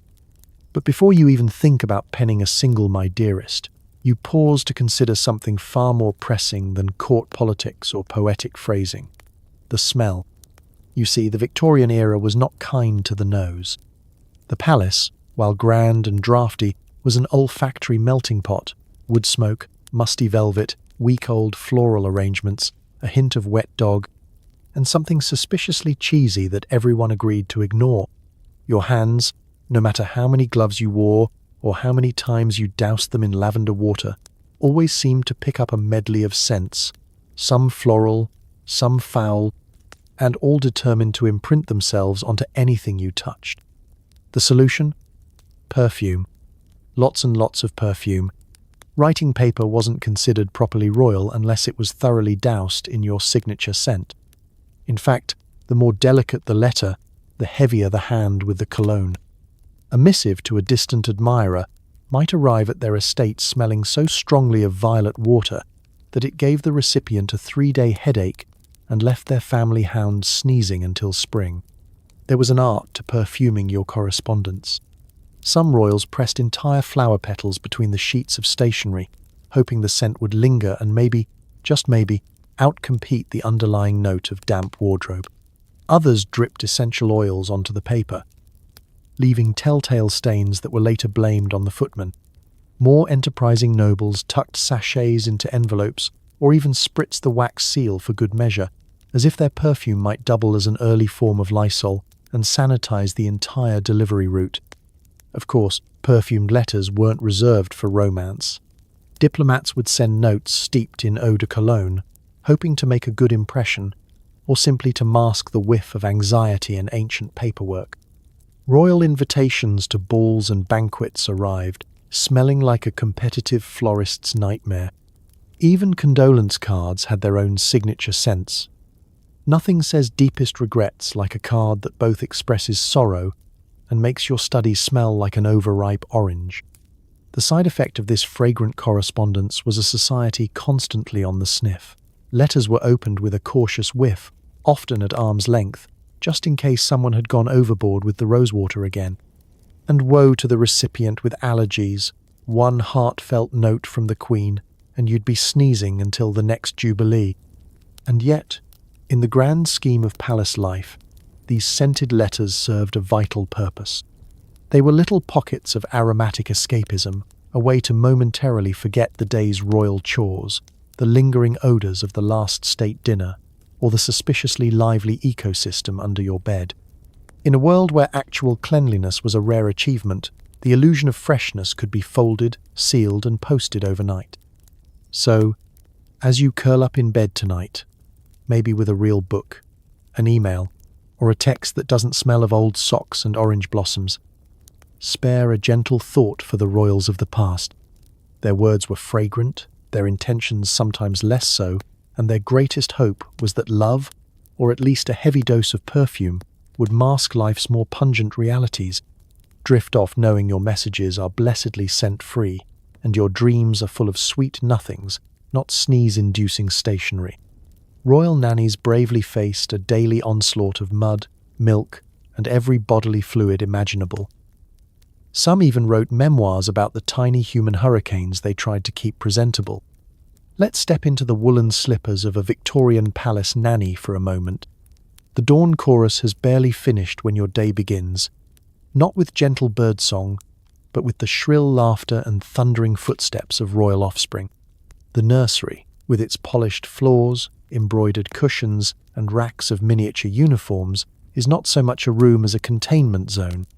You, dear nanny, are the only thing standing between the monarchy and a tidal wave of sticky chaos. Breakfast is its own brand of battlefield. The youngest prince, resplendent in curls and yesterday's oatmeal, is halfway through smearing jam on both the toast and the wallpaper. His sister, the princess, has discovered the joys of upending a jug of milk directly onto her freshly starched dress. The twins are quietly collaborating under the table, concocting an experiment with eggs, hair ribbons, and a hopeful mouse. There's not a lot of actual eating, but there's plenty of mess, and the resulting odor is an evolving blend of sugar, dairy, and general mischief. Victorian child-rearing has all the optimism of modern parenting, but with less running water and even fewer disinfectant wipes. The little royals possess an almost supernatural talent for attracting dirt. One afternoon in the palace garden, and they return with half the flower beds attached to their boots, grass stains that defy science, and the distinct untraceable scent of fish. Was there fishing? Absolutely not. But the smell remains, a mystery for the ages. Nannies become experts in the art of the surface clean. A quick wipe with a damp cloth, a strategic dash of talcum powder, and the children are transformed, at least from a distance, into cherubic figures fit for portraiture. The reality, of course, is that the layers of grime are merely camouflaged, and a close inspection would reveal a veritable museum of smudges, crumbs, and, on particularly adventurous days, small live insects. Clothing doesn't help. Royal children are trussed up in an ever-rotating array of frills, sashes, bonnets, and buttons. These serve less to keep them clean and more to provide additional surfaces for stains. Changing outfits is a daily, sometimes hourly, ritual. The laundry maids whisper legends about the shirt that could stand by itself, and the day a pair of royal stockings was sent to the scullery for emergency boiling. Baths, when they happen, are a production. There is pleading, bargaining, and occasionally royal decrees. The children treat water as if it's a suspicious foreign diplomat, best avoided, only tolerated under direct supervision, and likely to cause drama. Nannies must summon a blend of patience, negotiation skills, and upper body strength to corral a royal child into a tub and keep them there long enough for actual cleaning. Soap is met with howls of protest, and the process typically ends with more water on the floor than in the bath. And let's not forget the smells unique to childhood: wet wool, sour milk, the tang of questionable sweets stashed in pockets for later, and that distinct aroma that can only be described as yesterday's adventure. Perfume is liberally applied, but it's a losing battle. By the time the children are wrangled into their finest for a royal photo or an audience with a visiting dignitary, they may look angelic, but there's always a hint of something wild. So as you drift off tonight, enjoying your own quiet, freshly laundered piece, spare a sympathetic thought for those brave Victorian nannies. Their lives were a blur of stained pinafores, missing shoes, and impossible standards. And remember, every clean and smiling royal child you see in a painting is the triumph of a nanny's nerves and the world's greatest feat of olfactory misdirection. Royal footwear was often fancy and rarely clean. By the end of a long state banquet, the footman's socks could stand up by themselves and request a pay raise. Step into the polished but perilous shoes of a Victorian footman for a moment. Your daily routine is a study in contrasts. The gleam of freshly shined shoes, the snap of a starched uniform, and the silent dread that creeps in as you slide your feet into yet another pair of His Majesty's best silk stockings. At first glance, royal service is a parade of elegance, but take a closer whiff, and you'll discover a world that even the most powerful court cologne can't quite conquer. It starts before sunrise, with the footman lacing up shoes that have seen better centuries. These aren't just any shoes, they're works of art, hand-stitched and extravagantly buckled, designed to be noticed but never truly worn in comfort. Most pairs are made of fine leather, which means they are also experts in trapping every foot-related aroma known to man. Within hours, your royal footwear transforms from stylish accessory to personal sauna, locking in heat, sweat, and regret. Socks fare no better. While the royals themselves might have drawers lined with the freshest linen or cotton, the household staff makes do with whatever's available, from woolen numbers that itch like a field of angry sheep to fancy pairs donated from someone's uncle who last had fashionable feet in 1783. The result? By the end of a long day, your socks develop enough personality to merit a seat at the servant's table. And then there's the walking. So much walking. The palace is vast, its corridors endless, and royal events and athletic feat all their own.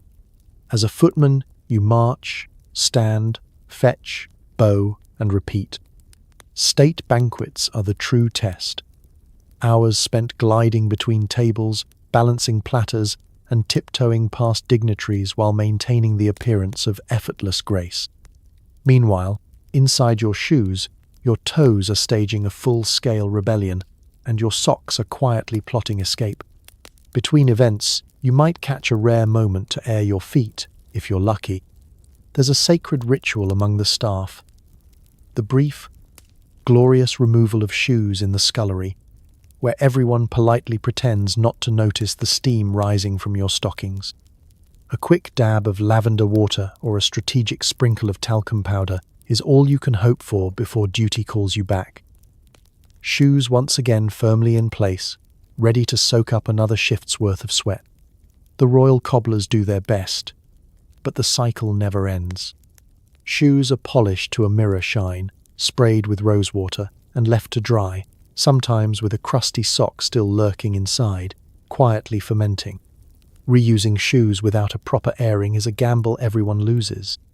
After a particularly long week, the staff's lost and found basket is 70% socks, 20% apologies, and 10% science experiments. Let's not forget the guests. Grand balls and state dinners mean even more footwear in the palace ecosystem. The air gets thick with the aroma of polish, leather, and that uniquely Victorian brand of foot fatigue. In the summer, the palace hallways become a greenhouse for odour. In winter, the cold only makes it sharper. There's nothing like the brisk snap of frosty air to highlight the day's most persistent stench. Despite all this, footmen soldier on, smiling, bowing, and pretending their socks haven't achieved sentience. It's a badge of honour, in its own way. When the day finally ends and you can peel off your shoes with a sigh, you know you've survived another royal ordeal. The palace might sparkle above the surface, but beneath the table, in the shadowy world of socks and shoes, history's real heroes are just trying to keep their feet on the ground and their noses above water. So as you drift off tonight, spare a thought for the footmen and their steadfast, suffering souls. Tomorrow, they'll do it all again, one fancy, regrettably aromatic step at a time. Layers upon layers, none of which were easy to wash. A royal lady could be wearing the same corset for weeks, quietly fermenting beneath the silk. Let's start with your royal wardrobe. The Victorian era was not a time for comfort or convenience, especially not for noble women.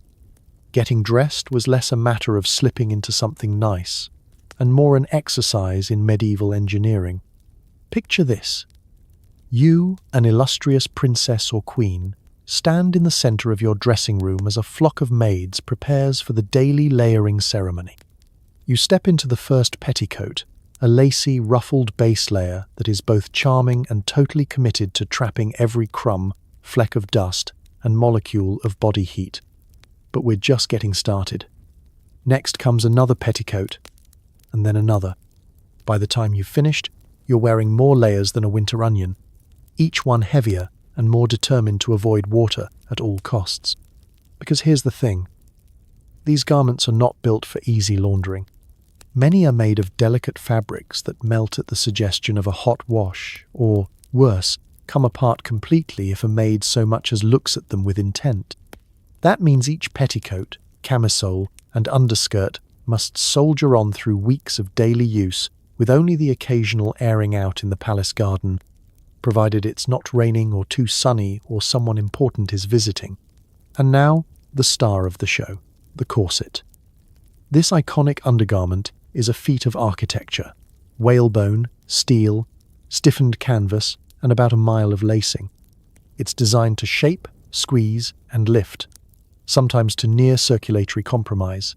It also happens to be practically impossible to clean. To remove and wash a corset is an ordeal best scheduled months in advance. So, most of the time, it stays put. You might have a summer corset and a winter corset, but chances are you're strapping into the same one day after day, hoping that a few spritzes of rosewater will cover the reality of vintage bouquet. As you move through your royal duties, tea in the drawing room, a stroll on the palace lawn, a quick feint on the nearest chaise longue, you can feel your underlayers quietly stewing. The body heat, the nervous sweat from hours of polite conversation, the stray bits of afternoon cake, all blend together beneath silk and lace to create a heady cocktail best described as aristocratic fermentation. There's a reason the palace windows are always open, and it's not just for the view. Of course, cleaning these garments is theoretically possible, but involves a battalion of maids, multiple wash tubs, and a schedule that could rival military operations. Some layers might get the occasional brush and a dash of talc, but true immersion in water? Too risky. Better to mask the truth with perfumed sachets, sachet-laden pockets, and enough lavender to keep a monastery in business for decades. Let's not forget the outer layers, those glorious silk gowns, brocade jackets, and embroidered shawls. These are rarely cleaned either, lest the colours run or the embroidery unravels. The effect is a kind of historical layering of perfume, sweat, and time, producing a scent that can only be described as regal history. If you ever wonder why Victorians favoured gloves, handkerchiefs, and standing at a discreet distance, this is your answer. For all the discomfort, royal women soldiered on. The layers were a symbol of status and style, but also a practical way to keep up appearances, literally. It's hard to spot a stain when it's 6 petticoats deep. You learn to glide gracefully, to smile serenely, and to never, ever mention that your corset has outlasted 3 government ministers and a minor revolution. So as you nestle into bed tonight, in clean pyjamas and with every rib blissfully unconstricted, spare a gentle thought for the royal ladies of the past. They survived every day swaddled in history's least washable wardrobe, holding their heads high and their breaths even higher. Sleep easy, knowing your layers are few and freshly laundered. Once in a blue moon, the palace would prepare for bath night.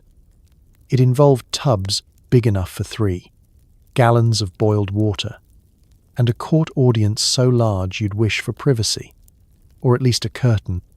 Let's step into your royal slippers and prepare for the most anticipated and dreaded event on the court calendar, the royal bath night. In theory, this is a moment of luxury, an opportunity to finally shed layers of linen, silk, and the vague historical aroma of last month's perfume. In practice, it's a logistical marathon and a social minefield, with more moving parts than the average coronation. The spectacle begins hours before the water even touches the tub.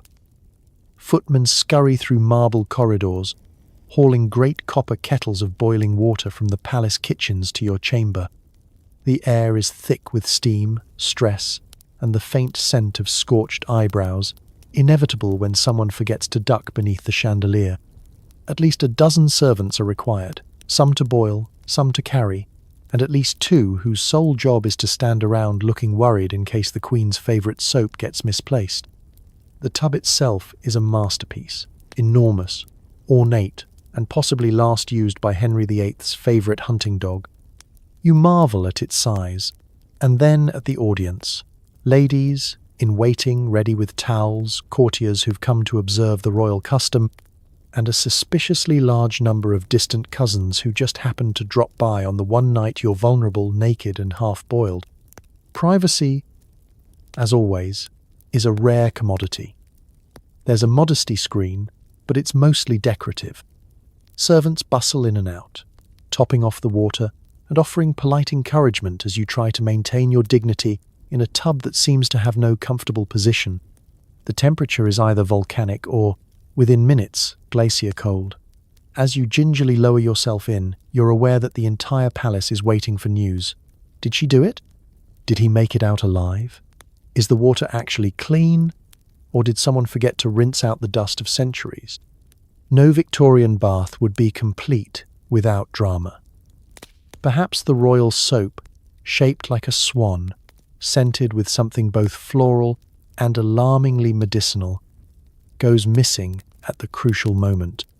Maybe the perfumed oils are spilled by an overexcited page, or perhaps a distant uncle insists on telling the story, for the 30th time, of the year the prince consort sneezed so violently mid-bath he knocked a duchess into the water.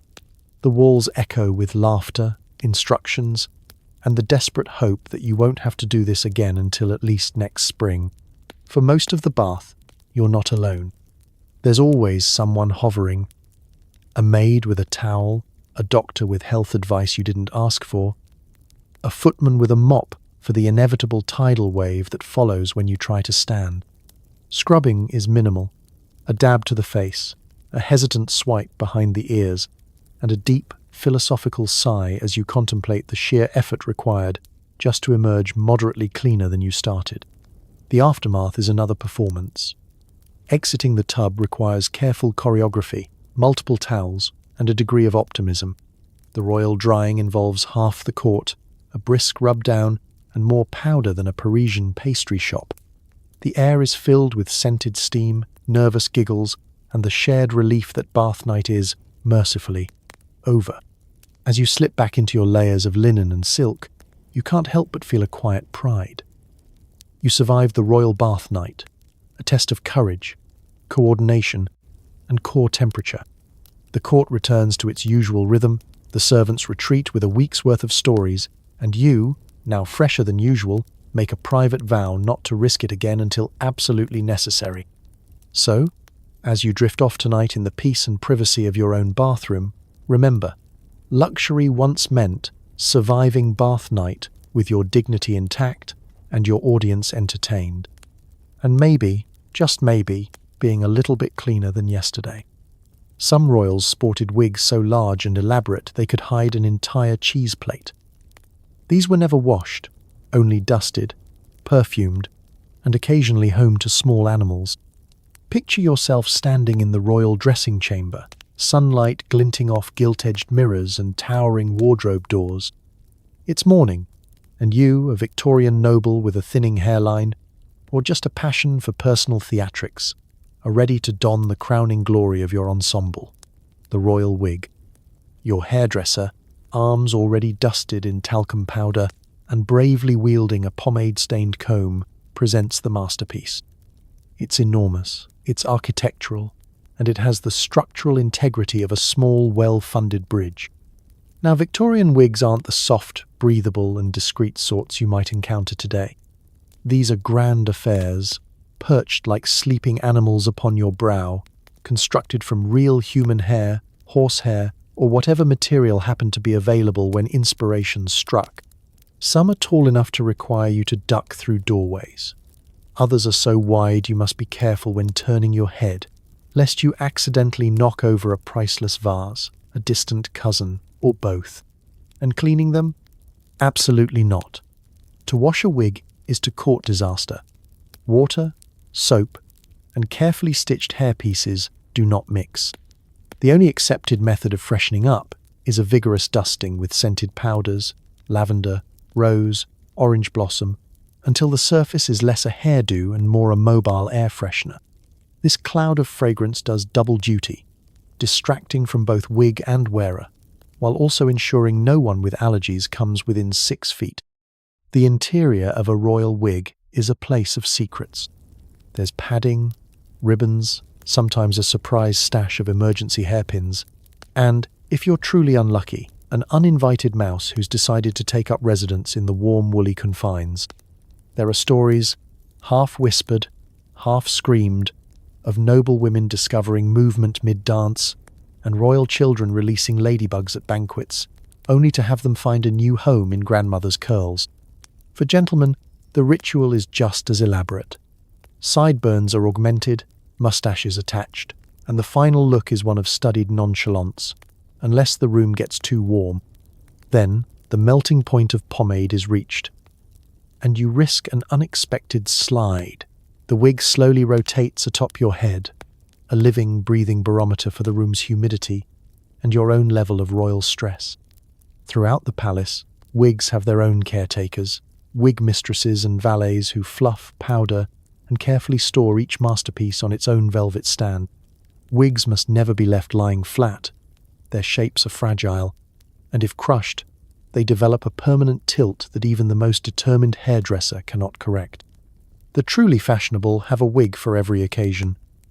Morning, afternoon, evening, and, yes, rainy weather, with special linings to absorb both rain and scandal. Occasionally, trends run wild. The ship wig, complete with miniature sails and rigging, enjoys a brief moment at court, sending shockwaves through the staid world of royal portraiture. The fruit basket style makes its mark, and its mess, leaving trails of sticky juice and a lingering question. Was that a decorative grape? Or did you just bring snacks to the coronation? In private, wig wearers confess to a special kind of discomfort. It itches. It's hot. And no matter how bravely you parade through the drawing room, you always worry that a rogue draft, or an especially energetic curtsy, might expose your carefully hidden scalp. But you endure, because to do otherwise is unthinkable. The wig is a badge of rank, a symbol of tradition, and, when necessary, a useful storage device. So tonight, as you rest your own bare head on a freshly laundered pillow, be grateful for modern hair care. The Victorians might have been many things, but comfortable and clean-headed they were not. Their wigs were wild, their secrets many, and their courage undeniable. Sleep easy, knowing you will never wake up to find a mouse moving into your hairstyle. If you fell ill, your doctor might prescribe mercury, leeches, or a brisk walk, but never, under any circumstances, a thorough bath. Cleanliness was suspiciously French. Let's slip into your royal slippers and shuffle down the drafty corridors of the palace. You're feeling a bit under the weather, a cough, a mysterious ache, maybe just the existential fatigue that comes from wearing 16 pounds of velvet before breakfast. Time to summon the royal physician, whose qualifications include a very large mustache and an unwavering confidence in medical traditions that haven't changed since Shakespeare was a lad. The consultation begins with a polite inquiry about your last bowel movement, always a favourite topic, and an inspection of your tongue, which you're told should be moist, but not too moist. If you're lucky, your pulse is checked. If not, the doctor simply declares you bilious and fetches his leech kit.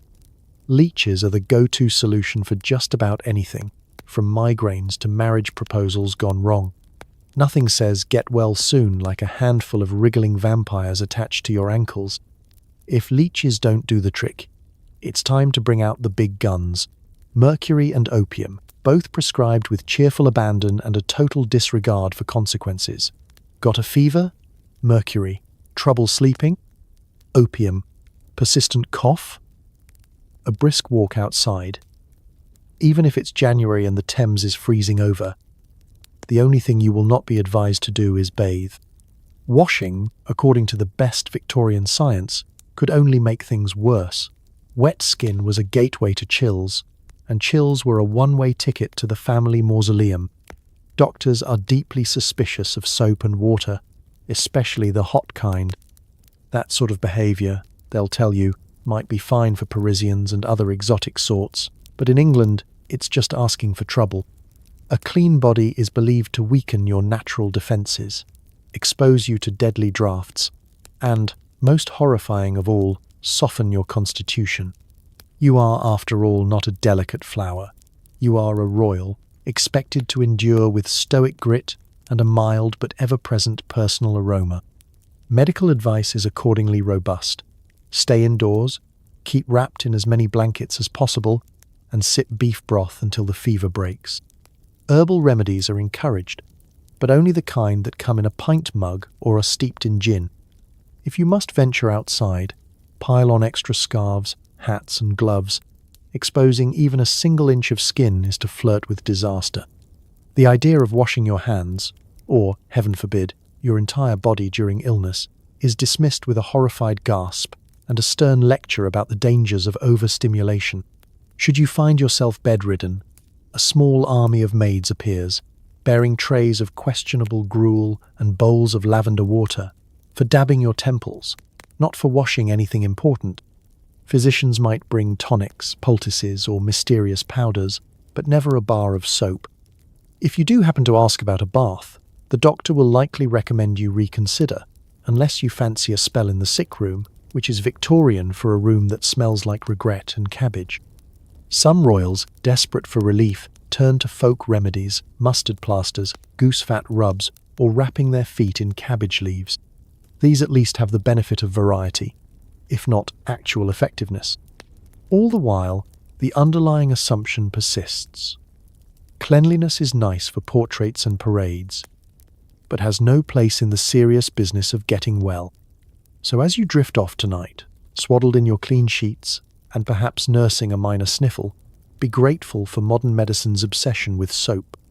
The Victorians endured their illnesses bravely, surviving leeches, mercury, and doctors with strong opinions about French hygiene.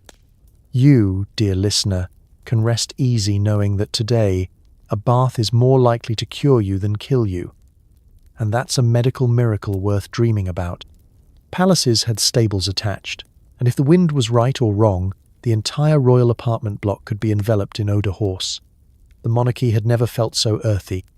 Let's wander down the polished corridors of your Victorian palace, past marble busts and velvet drapes, until you reach that magical spot where civilization gives way to a riot of hay, hooves, and a fragrance that defies even the mightiest royal sachet, the royal stables, where blue blood meets brown mud, and everyone, from the youngest prince to the most senior lady, in waiting, is reminded that royalty rides on a tide of manure. In theory, the stables are a mark of prestige, rows of gleaming horseflesh, each more magnificent than the last, fill your paddocks and parade grounds. The king's favourite mare is as pampered as any courtier, with her own embroidered blanket and perhaps even a tiara for special occasions. Carriages line up like works of art, polished so fiercely you could powder your wig by reflection alone. But for all the pomp, there's no denying the underlying reality. Horses, for all their elegance, produce an impressive and constant output. And here's the thing about palace architecture. No amount of stone, tapestry, or stained glass can stop the relentless creep of stable aroma. On a warm afternoon, when the great windows are thrown open for fresh air, a not-so-gentle breeze delivers a gust of eau de cheval straight into the royal sitting room. Tea is immediately overshadowed by the unmistakable tang of hay, leather, and something you can only politely describe as earthy. Servants hurry to light scented candles, waft fans, or blame the incident on a passing footman's shoes. Royal children, of course, find the stables irresistible. With impeccable timing, they always return to the nursery reeking of horse and covered in mysterious smudges. The palace laundry maids trade stories about whose young lord or lady brought home the boldest bouquet of stable notes and whose trousers required emergency soaking in vinegar and prayer. Even the family dogs can't resist a quick detour through the hay bales, returning proudly scented, no matter how many nosegays you tie to their collars. And then there are the great events, parades, hunts, state arrivals, where horses and humans mix in spectacular numbers.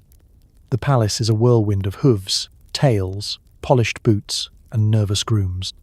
For days, the entire household smells like an enthusiastic petting zoo, and every attempt to mask the odor with rose water, orange peels, or the latest Parisian cologne ends in failure.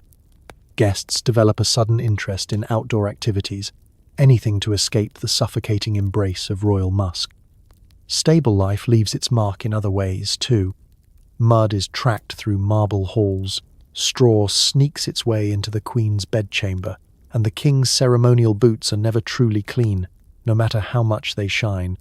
There are whispered rumours that the best place to eavesdrop on palace intrigue is near the stables, where the air of authenticity keeps most dignitaries at a safe distance. Still, the stables are essential. Horses are the original horsepower, vital for transport, communication, and displays of royal grandeur. But with great beauty comes great responsibility, and an ever-present reminder that no matter how refined the decor, the world outside is only ever a strong wind away from your sitting room. By nightfall, the palace attempts a reset. Windows are shut, incense is lit, and the stables settle into a chorus of whinnies and shuffling hooves. The noble scent of hay drifts down the halls, a subtle signal that life here is grand but never entirely separated from the natural world. So, as you drift off tonight, far from the prancing of hooves and the rich aroma of the royal paddocks, savour the simple comfort of your own unscented room. The Victorians may have ruled empires, but their noses, like their floors, were always just a little bit closer to reality. Sleep well, and let your dreams be horse-free. When in doubt, douse everything in vinegar. Clothes, furniture, servants. Did it work? Absolutely not, but it made people feel proactive. Welcome to the royal household's secret weapon, a bottle of vinegar, wielded with the confidence of a medieval knight brandishing a holy relic. Queen Victoria herself was a great believer in its mystical powers. If you found yourself feeling unwell, a bit musty, or just generally unlucky, the solution was simple. Fetch the vinegar and don't spare the drapes. Let's set the scene. The palace is a bustling, ever-breathing organism, prone to collecting odd smells and even odder ailments. Cold draught from the window, vinegar on a cloth draped like bunting, upholstery smelling suspiciously like last week's state banquet. Sprinkle it liberally with vinegar and hope for the best. Servants coming down with the sniffles? You guessed it. Time for a vinegar rub-down and a stern lecture about continental ideas like fresh air. No corner of royal life was immune. The laundry room, for instance, was a symphony of vinegar-soaked linens and hopeful sighs. Shirts, socks, and the occasional ceremonial sash were dunked or spritzed with vinegar, the pungent scent rising above the usual blend of lye soap and defeat. Did it remove stains? Sometimes. Did it replace an actual wash? Most definitely. The result was a wardrobe that smelled vaguely like a salad bar, but at least you could claim to be medically sanitized. Vinegar found its way into beauty routines too. Royal ladies would rinse their hair with it for shine, and possibly to scare away lice, then sit in the sun, exuding a tangy aura that no amount of lavender water could fully disguise. Some ladies even swore by vinegar foot baths, though they politely declined to mention why guests never lingered near the windows on those days. Furniture, especially in guest rooms, got the vinegar treatment before important visitors arrived. Sofas and cushions were wiped down so energetically that you could sometimes hear the squeak of desperation from 3 rooms away. The hope was always that the strong, biting odour would fade before guests arrived.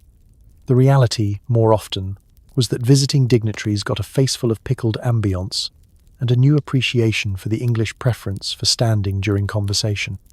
But vinegar was more than just a cleaning agent.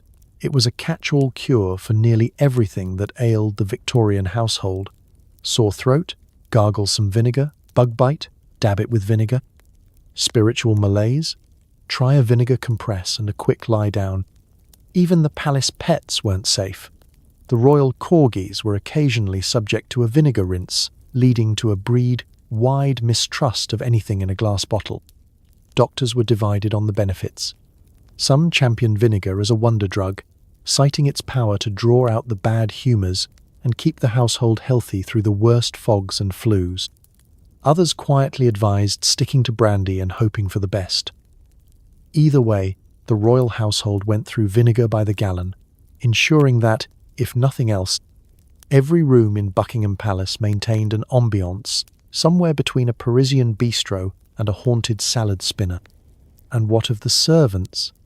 They endured the vinegar age with stoic resolve, occasionally hiding the bottles or diluting the mixtures to avoid smelling like a walking chip shop. Stories were swapped in the scullery about who received the most thorough dousing, and bets were placed on which unlucky footman would be chosen for the next experiment. The one upside? Nobody worried about vampires.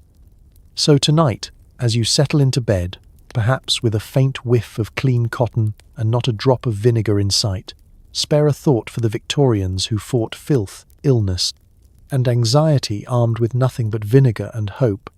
They may not have conquered the germs, but they certainly gave them a run for their money and left history's strangest scent lingering in their wake. Sleep easy, knowing your remedies are a bit less bracing, and your home is vinegar-free. For Victorian kings and princes, beards were status symbols, along with all the snacks, bugs, and mysterious fluff they collected over time. Imagine yourself as the King of England, resplendent in royal regalia, but also harbouring a secret beneath your dignified jawline, an ecosystem all its own. The Victorian beard was more than a fashion statement. It was a declaration of masculinity, virility, and, on particularly unfortunate days, a detailed log of what you'd eaten in the past 48 hours. The journey to beard glory was not for the faint of heart. It began, as all things do, with optimism and pomade. Young princes dreamed of grand whiskers that would flutter majestically in the English breeze. Barbers became architects of facial hair, sculpting, waxing, and occasionally praying over the chin's worthiness to support such a monumental crop. The result? Beards that could sweep a dinner table, inspire poetry, and, if necessary, be weaponized in a family spat. But maintaining such facial magnificence required daily rituals.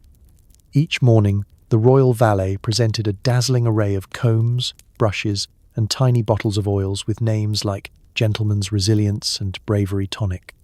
Beard oil, thick as honey and twice as sticky, was massaged into the whiskers to keep them glossy, fragrant, and slightly less inviting to stray moths. The brushing process was a trial, with every stroke revealing surprises, toast crumbs, pipe ash, and the occasional confetti from last night's banquet. Breakfast itself was an exercise in beard management. A slice of toast with marmalade. The beard keeps half for later. Porridge? Good luck disentangling oats from a month-old curl. By mid-morning, the royal facial hair had collected a sampler platter of English cuisine, always ready for a surprise snack or an impromptu conversation starter. Court artists were careful to paint kings and princes with perfectly groomed beards, but the reality was closer to a portable pantry, complete with mystery morsels and lint of unknown origin. Lunch and dinner posed even more challenges. Soup was a hazard. Gravy, a disaster. The most experienced royals developed advanced maneuvers, the chin tilt, the napkin barricade, and the rarely discussed but much practiced subtle shake to discreetly dislodge rogue peas. State banquets were a showcase not just of power, but of beard control. One false move, and the Duke of York might find half a canapé in his sideburns. And yet, not a single etiquette guide from the era addresses what to do when a foreign dignitary points out a breadcrumb nesting in your royal goatee. But the beard wasn't just a magnet for food, it was also a haven for wildlife. Fleas, lice, and the occasional beetle saw opportunity in the thicket. Royal barbers, equal parts hairdresser and pest control, approached their task with bravery and a small arsenal of vinegar rinses, herbal washes, and an emergency comb designed for small emergencies. The unspoken rule was, never, ever comment on the royal beard's activity unless you wanted to be reassigned to the royal stables. Despite its challenges, the beard was a matter of pride. It gave gravitas, covered weak chins, and, for some, served as a handy disguise in public. Kings would stroke their whiskers while deep in thought, or, more likely, while trying to locate that lost current. Beards could signal wisdom, strength, or simply an unwillingness to risk another shave from a man who sharpened his razor on the family silver. At the end of the day, the beard was thoroughly aired out by a trip on horseback, then perfumed and fluffed for the evening. It might not have been clean, but it was certainly impressive. So as you drift off tonight, be grateful for your own modern grooming rituals, free from crumbs, wildlife, and the politics of pomade. The Victorian royal beard was glorious, yes, but it was also a kingdom ruled by crumbs, critters, and the enduring hope that no one would look too closely. Royalty knew that a truly imposing presence wasn't just about jewels or etiquette. It was about arriving in a cloud of perfume, pomade, and quiet, relentless confidence, plus a dash of unwashed history. Let's imagine you are about to enter the grand ballroom of Buckingham Palace. The doors open.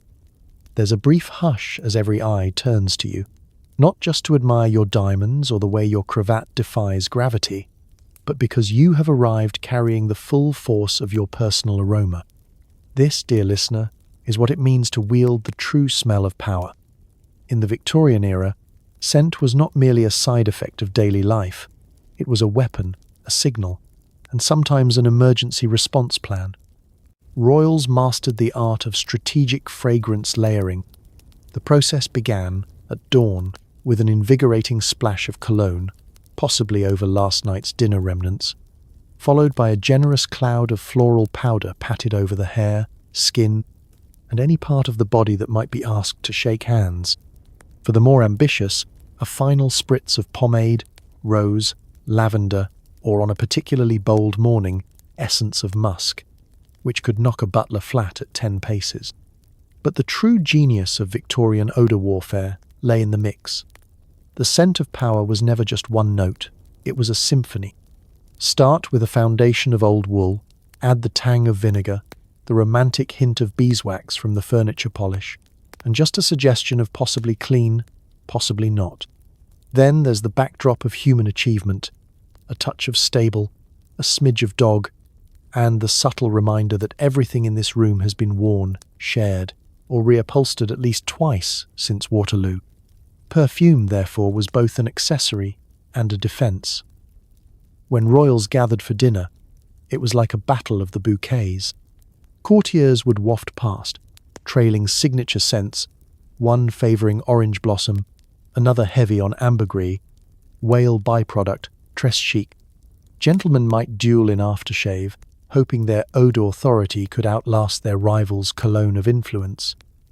Ladies tucked sachets into their bodices, while men tucked them everywhere else. There was an entire economy around smelling important, and, with luck, slightly less like mutton stew. The result at public events was a literal air of power.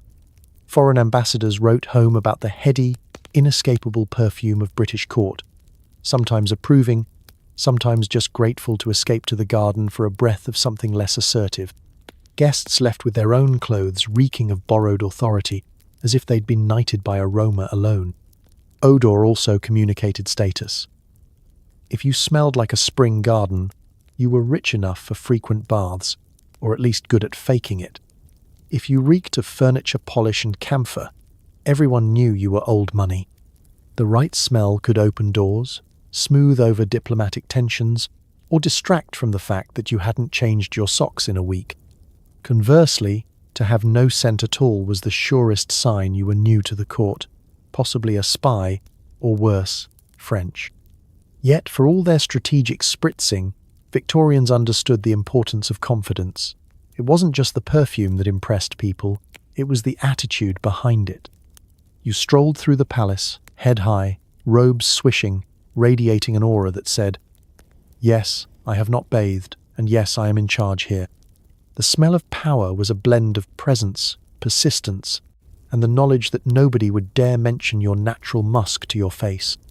So tonight, as you tuck yourself into your unscented, modern bed, take a moment to appreciate the humble magic of your deodorant. The Victorians had to weaponize odor just to survive a dinner party, and you, dear listener, have only to drift into dreams, history's most powerful perfume floating safely in the past. Even the fanciest royal bedrooms had one thing in common with the average Victorian alley: a chamber pot lurking under the bed, ready for a midnight emergency. There was nothing quite like the thrill of tiptoeing in silk slippers, trying not to trip over a porcelain bowl in the dark, and hoping the servants remembered which pot was the good one for guests. The aroma? A royal mystery best left unsolved. Let's dim the gas lamps and settle into the hush of the palace at midnight. You, a member of the royal family, are bundled in layers of embroidered nightclothes, drifting toward uneasy dreams after a long day of public appearances, overcooked meat, and perfumed politics. But the bladder is a harsh mistress, and somewhere around the third chime of the clock, you wake to an urgent dilemma. Do you risk the long, haunted trek to the distant water closet, or do you embrace the royal way? Reach for the trusty chamber pot. Chamber pots are as much a part of palace life as crowns or scandals. Some are delicate porcelain, hand-painted with roses or regal crests. Others are sturdier fare, made for the less dexterous sleeper, or for guests whose aim might not match their title. Either way, they are positioned, sometimes discreetly, sometimes alarmingly close, under the vast bed, waiting for their moment to shine, though mercifully not in actual light. The process is a production. First, you grope around in the darkness, silently praying you find the pot before your feet do. There's always a moment of suspense. Is that the good chamber pot? The one imported from Paris and reserved for visiting dignitaries? Or the practical one with a suspicious chip and an even more suspicious history? In royal etiquette, it is crucial to never mix up your guest's pot with your own. A social faux pas on par with sitting in the wrong pew at church or accidentally proposing marriage to a third cousin. The use of the chamber pot is conducted with all the ceremony of a state visit. There's the careful lifting of covers, the balancing act on chilly floorboards, and the inevitable awkward pause as you wait to see if anyone else is awake. Sound carries strangely in a palace at night. No one wants to be the source of mysterious noises echoing down the corridor, least of all when the culprit is a bit of midnight mayhem from under the royal bed. And then there's the matter of disposal. At dawn, an army of servants descends on the royal bedrooms, collecting pots with the stoicism of people who have long since stopped asking questions. The chamber pot parade moves swiftly, an elegant dance of avoidance, discretion, and the subtle waving of sachets. If you're especially unlucky, your pot's contents are up for public discussion in the servants' hall. The prince must have enjoyed the goose last night, someone might whisper, as the maids draw lots for the least glamorous duty in the palace. Chamber pots are never truly odorless, despite liberal applications of rosewater, vinegar, or royal deodorizing powder, which mostly just adds a floral note to an already complex bouquet. Every palace has its own particular aroma, equal parts history, hope, and a whiff of last night's supper. There's a reason why the windows in royal bedrooms are so large, and why the tradition of morning airing out survives even the most inclement English weather. Yet for all their quirks and quagmires, chamber pots were the unsung heroes of royal life. They kept monarchs safe from midnight drafts, dangerous corridors, and unfortunate encounters with distant relatives on similar errands. Each pot, no matter how grand or humble, played a part in the great ballet of palace routine. So as you drift off tonight, grateful for your flush toilet, nightlight, and blessedly scentless sheets, spare a drowsy thought for the royals of old. Their nights were full of shadows, silks, and the ever-present risk of porcelain peril. In the palace, history sleeps light, and sometimes, just sometimes, it stubs its toe on a chamber pot at 2 a.m. For Victorian royals, breakfast in bed was the height of luxury, right up until the moment a stray crumb lured an entire ecosystem of bedbugs into the royal sheets. Nothing says good morning like a scone with a suspicious itch and a footman who's just seen something move under the duvet. Don't worry, the solution was simple. Blame France. Let's paint the scene. It's a lazy palace morning, sun filtering through frosted windows, and you're propped up by an army of overstuffed pillows, ready to indulge in a tray of morning delicacies, toast, scones, jam, and something that might once have been an egg. The silverware gleams, the teapot steams, and for a brief, glorious moment, you are the very model of royal relaxation. Unfortunately, so is the colony of bedbugs lurking just out of sight, eagerly awaiting their share of your regal crumbs. It all starts with the tiniest accident, a scattering of toast crust, a fallen raspberry, a careless drizzle of honey. In a palace where laundering sheets is a seasonal event and the cleaning staff are locked in a never-ending struggle against mysterious stains, these morsels are gold for the unseen residents beneath your blankets. Bedbugs are the true courtiers, uninvited, persistent, and supremely confident in their place at the royal table. Breakfast in bed becomes a contest of wills. You try to keep the crumbs contained, making polite conversation with your consort as you nonchalantly brush a suspicious fleck from your nightgown. But the bedbugs are veterans of the royal routine. By the time you notice the first itch, they've already called for reinforcements. Soon, your morning tranquility is interrupted by tiny skirmishes beneath the sheets, an insistent tickle here, a faint nibble there, and the growing certainty that your bed is less private boudoir and more bustling bedbug banquet hall. The servants are no strangers to the crisis. The footman tasked with collecting your breakfast tray approaches with the wary resignation of someone who's seen it all before. He lifts the duvet, peers beneath the sheets, and immediately wishes he hadn't. There's a subtle protocol for moments like this. The tray is retrieved, the crumbs are swiftly removed, and a replacement pillow is delivered with a look that says, "I saw nothing." Any suggestion that the palace has a pest problem is met with a chorus of denials and a convenient mention of continental influences. Blame, in the royal tradition, is swiftly assigned to France, if only because it's considered impolite to accuse the Queen's own bed of being anything less than immaculate. Bedbugs, you say? Impossible. That must be a Parisian import. We'll send a note to the ambassador. In reality, of course, every grand house of the era had its share of secret visitors, and palace mattresses, no matter how thick or well embroidered, were just as vulnerable as the ones in the servants' quarters. Combating the problem is an adventure in itself. Servants haul the mattresses into the garden for a brisk airing, beating them within an inch of their stuffing while whispering prayers and cursing international politics. Linens are dusted with lavender and vinegar, then hung over hedges in hopes that sunlight might do what the cleaning staff cannot. The royal cat is sometimes pressed into service as a bedbug deterrent, though it's more likely to nap than hunt. Despite these efforts, breakfast in bed remains a cherished ritual, one that requires a touch of optimism and a very forgiving back. Royals learn to enjoy their tea and scones with a side of humility and perhaps an extra blanket as a decoy. The itches are endured with the stoic grace of someone who knows that history may remember your reign for treaties and banquets, but you will always remember the morning you lost a crumpet and gained an army of bedfellows. So, as you nestle into your own crumb-free sheets tonight, grateful for modern laundry and pest control, spare a gentle laugh for the royal sleepers of old. Their mornings were gilded, but their beds? Sometimes, not so much. Delicate lace collars, embroidered sleeves, and velvet everything. Royal fashion was a parade of opulence, but also a magnet for every speck of dust, food stain, and wayward garden insect in the palace. Washing these masterpieces was considered an act of war against the fabric, so the grime simply became character. Let's step into your regal shoes, polished of course, but only on top, and survey your wardrobe. It's a dazzling array. Silks in colours that could stun a peacock, velvet robes heavy enough to require their own porter, lace so fine it could double as a cobweb on Halloween.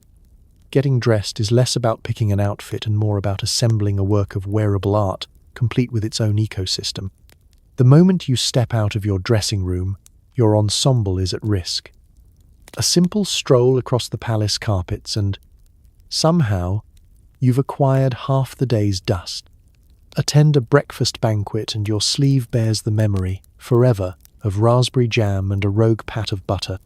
Venture out to the garden for some fresh air, code for avoiding another royal meeting, and you return with pollen, 3 types of mud, and a ladybug who has mistaken your cravat for Buckingham's newest flower bed. Lace is the worst offender. Those dainty collars and cuffs might look angelic in portraits, but in reality they're lint traps with delusions of grandeur. They catch crumbs, snatch passing insects, and seem to generate static electricity that pulls every airborne particle directly onto your person. Embroidered sleeves, meanwhile, are both a fashion statement and a running log of everything you've brushed against that day. If you're lucky, it's only a smudge of ink. If you're less fortunate, it's an unidentifiable smear that even the most diplomatic maid can't explain. Velvet deserves its own chapter. Yes, it photographs beautifully. But wear it for more than 10 minutes, and it transforms into a dust magnet with the ambition of a hoover. Try to brush it clean, and you'll only drive the particles deeper, where they fuse with the fibers and become a permanent part of royal history. The more you try to tidy up, the more the outfit takes on a patina of effort and regret. Of course, the logical solution would be to wash these garments. But Victorian laundry is a process best reserved for linen underclothes and the truly desperate. Water, soap, and agitation are mortal enemies to the delicate threads of lace and the plush pile of velvet. The mere suggestion of sending it out to be cleaned elicits gasps from the wardrobe mistress and a flood of dire warnings about colours running, lace unravelling, and embroidery dissolving into a sad puddle. Instead, the staff relies on surface cleaning, gentle brushing, strategic dabbing, and the liberal application of sachets to cover the scent of anything that refuses to budge. A faint, persistent shadow on your jacket? That's not a stain, it's a memory. A splatter of wine from last week's ball? That's character. And possibly a conversation starter at your next diplomatic reception. Fashion is not so much about staying pristine as it is about carrying your history with style. And, if necessary, distracting with enough jewels to blind anyone from looking too closely. Sometimes, even nature gets in on the act. There are stories, half believed, half denied, of butterflies setting up camp in elaborate hairpieces, of wasps entangled in embroidered roses, and once, an entire breakfast roll discovered tucked inside the fold of a countess's train after a particularly lively picnic. And so, royal life marches on, a balancing act of elegance and entropy, where every new outfit is a blank canvas and every outing a potential art project. You learn to walk with your chin high and your elbows tucked in, to accept that perfection is fleeting but panache is forever. So, as you sink into clean, simple pajamas tonight, smile for those long-gone royals who wore their filth as bravely as their crowns. In their world, a little grime was the price of grandeur, and every stain had a story, sometimes even a royal one. A royal garden party sounds idyllic, until you remember that the flower beds were fertilized the old-fashioned way. The fish pond doubled as a mosquito nursery, and the hedges hid more than just lost corgis. Royals practiced the art of standing upwind and smiling serenely through waves of countryside authenticity. Let's set the scene.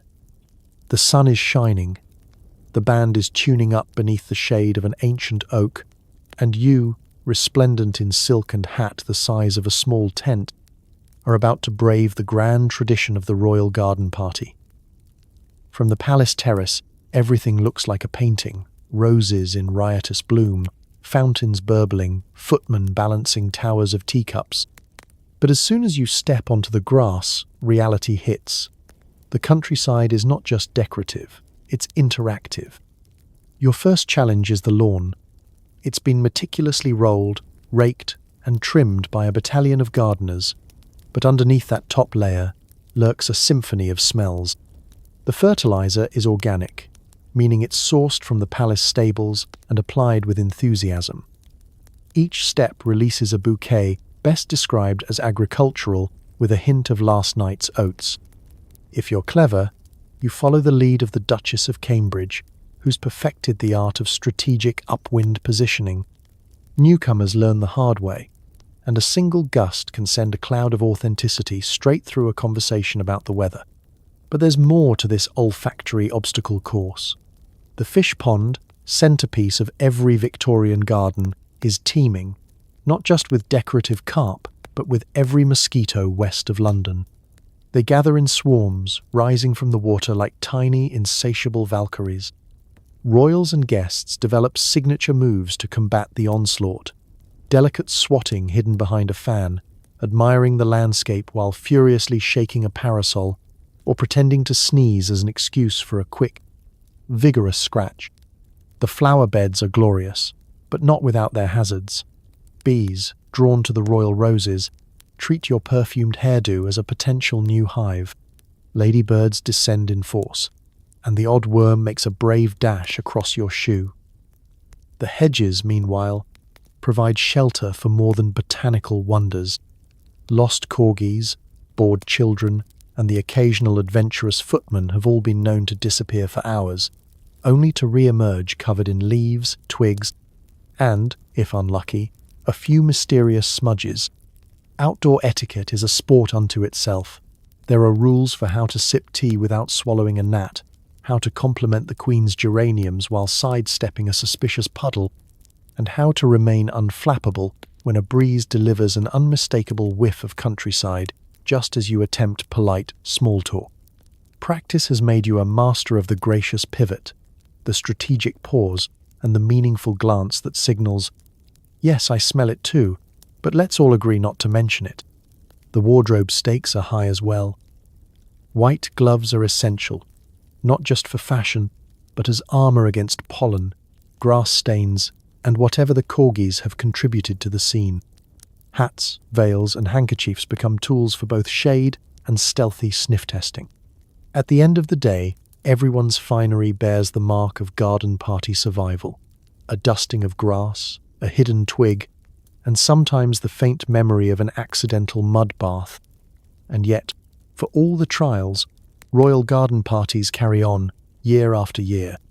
There's a certain pride in enduring the aromas of authenticity, in proving you can keep your composure while Mother Nature throws everything she's got your way. Each event is a test of endurance, optimism, and the ability to feign delight while discreetly edging upwind of the nearest flower bed. So, as you drift off tonight, safe from buzzing mosquitoes and the earthy embrace of organic fertilizer, remember, royalty may have had palaces and privilege, but when it came to outdoor events, they faced the same battles as the rest of us, one whiff at a time. So tonight, as you tuck yourself into your clean bed, free of lice, mystery stains, and the faint scent of vinegar, maybe spare a soft, grateful thought for the royals of Victorian England. For all their jewels, titles, and endless supply of tiaras, they spent their days wrapped in musty wool, tiptoeing around chamber pots, and bravely battling the daily gamble of whether today was a fresh undergarment kind of day. It's easy to laugh at a queen who refused to open a window for 40 years, or a prince who mistook perfume for a shower. But in their own strange, perfumed, drafty way, they were just as human as the rest of us, doing their best to keep up appearances while hoping nobody noticed the suspicious odor wafting through the throne room. Maybe that's the real lesson of history. Resilience isn't always about heroic battles or grand speeches. Sometimes it's just about surviving a royal breakfast in bed, facing down a family of bedbugs, or finding the courage to wear the same socks to 3 different state banquets. People always find ways to endure, adapt, and, when all else fails, mask it with a bouquet. So, as you drift off tonight, snuggled under fresh sheets and grateful for running water, take a moment to appreciate your own ordinary comforts. You live in a world with hot showers, toothbrushes, and deodorant that doesn't come in the form of a dead flower. You survived another day, without a chamber pot under your bed or a cloud of pomade in your hair. And that, my friend, is a small but beautiful kind of victory. Sleep well. The past is over, the future smells fresh. And for tonight at least, history can rest easy. So can you.